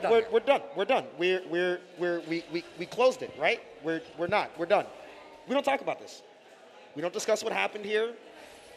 We don't talk about it. Whatever happened, happened. Ciel is now in grand finals, all right? And that's what we're going to do. That's how we move forward. You understand? That's how we move forward past that, okay? And I know it's rough. It's hard for me. And I know there's pain in your eyes that I haven't seen otherwise. But I need you. I need you to stay with me for grand finals, okay? It's just so hard, man. Can you do it for me? It's just so hard, man. man. Can you do it for me? It's so hard, man. I need you to do it for me. We can do this. I think we can get there. We can get through this tragedy. Ciel versus Kenny. Jesus Christ, grand finals of this sad love story. God. If Kenny gets away with mashing 2P on Naga. I will bring him. He will come here for an interview. We don't normally do it for the monthlies, but I will bring him over here for the one time. I don't want to hear him explain why he's 2P mashing. I kind of just want to hear it for the one time. Maybe. We'll see. We got like what, 10 possible games? Yeah, there's a lot of room. We'll see. Backdash. Stream, I need you to understand that the looks that Brad is giving me is the most like distasted feeling I have seen. Like I saw 2P and then I just looked at Toledo and that was it for the round. And quite literally that was it for the round. Kenny won the round. I need you to know that like any silence like heretofore is all just like us looking at each other like this actually just happened? Okay. I mean, Ciel's tendency towards 2H I feel like should be okay. Yeah, it should be fine. Except that, like, for whatever reason, we're not seeing it. Okay, we just zipped across the entire screen. When is burst going to come out from Kenny? You see Ciel actively playing around it already. Tier 1 blood is rough. There's the gold burst, and it connects right into the mega laser. However, we are A-OK until we're not, because that was level 3 security level. Oh. And, yeah, looking for the burst there. I like that. Hold on a second. Dashes in. Tries to go for it, and yeah, 0 on block. You might as well just throw out the 2P, get the trade. Yeah. Because the trade will kill, right? Yeah. So what else are you going to do? It's like, all right, and? See the round start here. Far slash behemoth, we saw that so many times, and it has gotten so many hits so far. Generating a lot of blood, jumping out of that command grab. Goes for the empty jump throw, nice tech. Good mash on the command dash. So ready for it. Yeah. And I think that's the thing, right? Like, I made the remark about, like, if you 2P mash on Nago, but, like, that predicates that Nago actually gets in and starts to play the game off of close slash, and we're not seeing that whatsoever. I think the most insane thing that I've just seen right now is the way that Kenny got walked down to the corner, yet still managed to walk out. He's blocking. No, he's blocking. Yeah, he's blocking. This is fine. This is A-OK.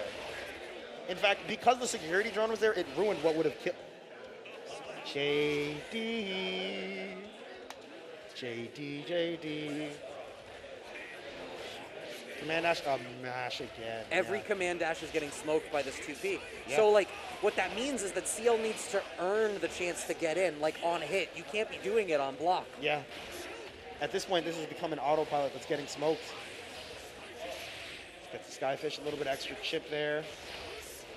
Anti-air. Anti-aired on the autocorrect is, like, the best part of that. There's, That like, is- so many adjectives on that 2P that it still ended up right. Yes.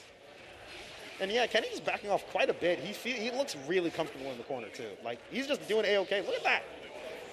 Look at this. Oh no, I'm in the corner. Behemoth. Yeah, I mean, just like, this is another spot where for Ciel, I wish you would have just been comfortable earning your chip damage. Yeah. Tier 3 blood, right in that spot. Kenny isn't making a big call. Life is about even. Earn some chip, get the life lead, and force Kenny to make a call that you will call out on. That's really, like, the thing that I think people are struggling with against Kenny is, like, they're trying to force the issue and they're making mistakes. Yeah. By the way, I think that was the 9th pro slash round start opener from Kenny in the span of 2 sets. And then worked.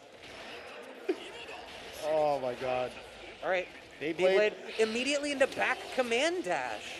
And I get it, right? Like, The reward for like baiting the burst is great, but you have to remember that the reward for just doing the thing is also actually like cranked too. Yeah, Oh. waiting out responses from Kenny, and this is I probably think I getting saw blocked. something I don't coming think up. I saw anything. Oh, wow. Yeah, RC's it for the. Jesus Christ, you still mashed after dust on a hit. God. You're just waiting, letting the security bot do the work. Punishes on that. Punish the behemoth on block. That's funny.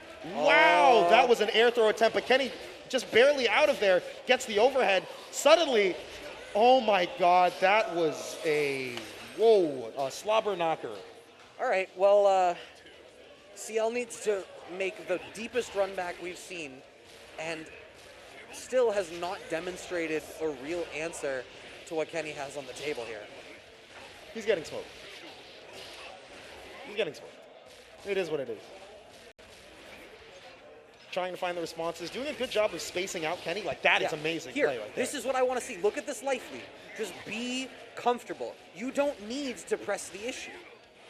You know the drone is going to come out in a minute. Be ready to blow up the drone. I was completely okay with that. How does the Shadow Clone interact with the drone? Doesn't the Shadow Clone beat projectiles? I believe so. However, I think it's just a matter that he can't command dash because it will probably end up hitting the drone. I don't like. Just send out the clone and nullify the command dash, and then treat it like a fireball trap. But yeah, that adjustment has been that is probably the most interesting adjustment on offense that I've seen like all set. With just the way he's positioned himself, like kind of in the way of like, yeah, I just actually just react to whatever you're doing, and you're kind of gonna get hit for it. However, Yeah, like Kenny. it's not the way that Nago is typically played, but you can represent it. Oh, no, we're done here. We're done here. We're done here. We're done here. Wow, it's over. Grand finals going to Kenny, 3-0. Wow. Did he drop a game? I would need to look at the bracket. I need to look at the bracket. Somebody, I need to gaze the challenge and just see if he lost a game that entire I am run. not sure that he did. Did he lose 1 to Somner in Winner's Top 8? Maybe. That might have been. Because we talked about the Somner's good spacing game. I That was think either so. 3-1 or 3-2. Doc. Oh, you just want to, yeah. No, it's all good. They're playing the music to cue us off. Yeah. Strive, that's been the Strive bracket. It has been a blast. I'm a little bit, Miffed. Miffed is a word. Shaken. Disturbed? Guard broken. Yes. These are words. I've been Brad Muse. It has been a blast. I can't believe this has taken us this long to do this. But this was very funny. This is a good. This is a fun bracket. Thank you so much for hanging out, Tavito. All right, man. It's right. been a pleasure. We have fighters coming up next with Doc and Lennox and a stacked bracket and a fat matcherino. So you know everyone's going to be excited and playing their best. Thank you so much. Keep it locked here. There's more games coming. Peace out, everybody.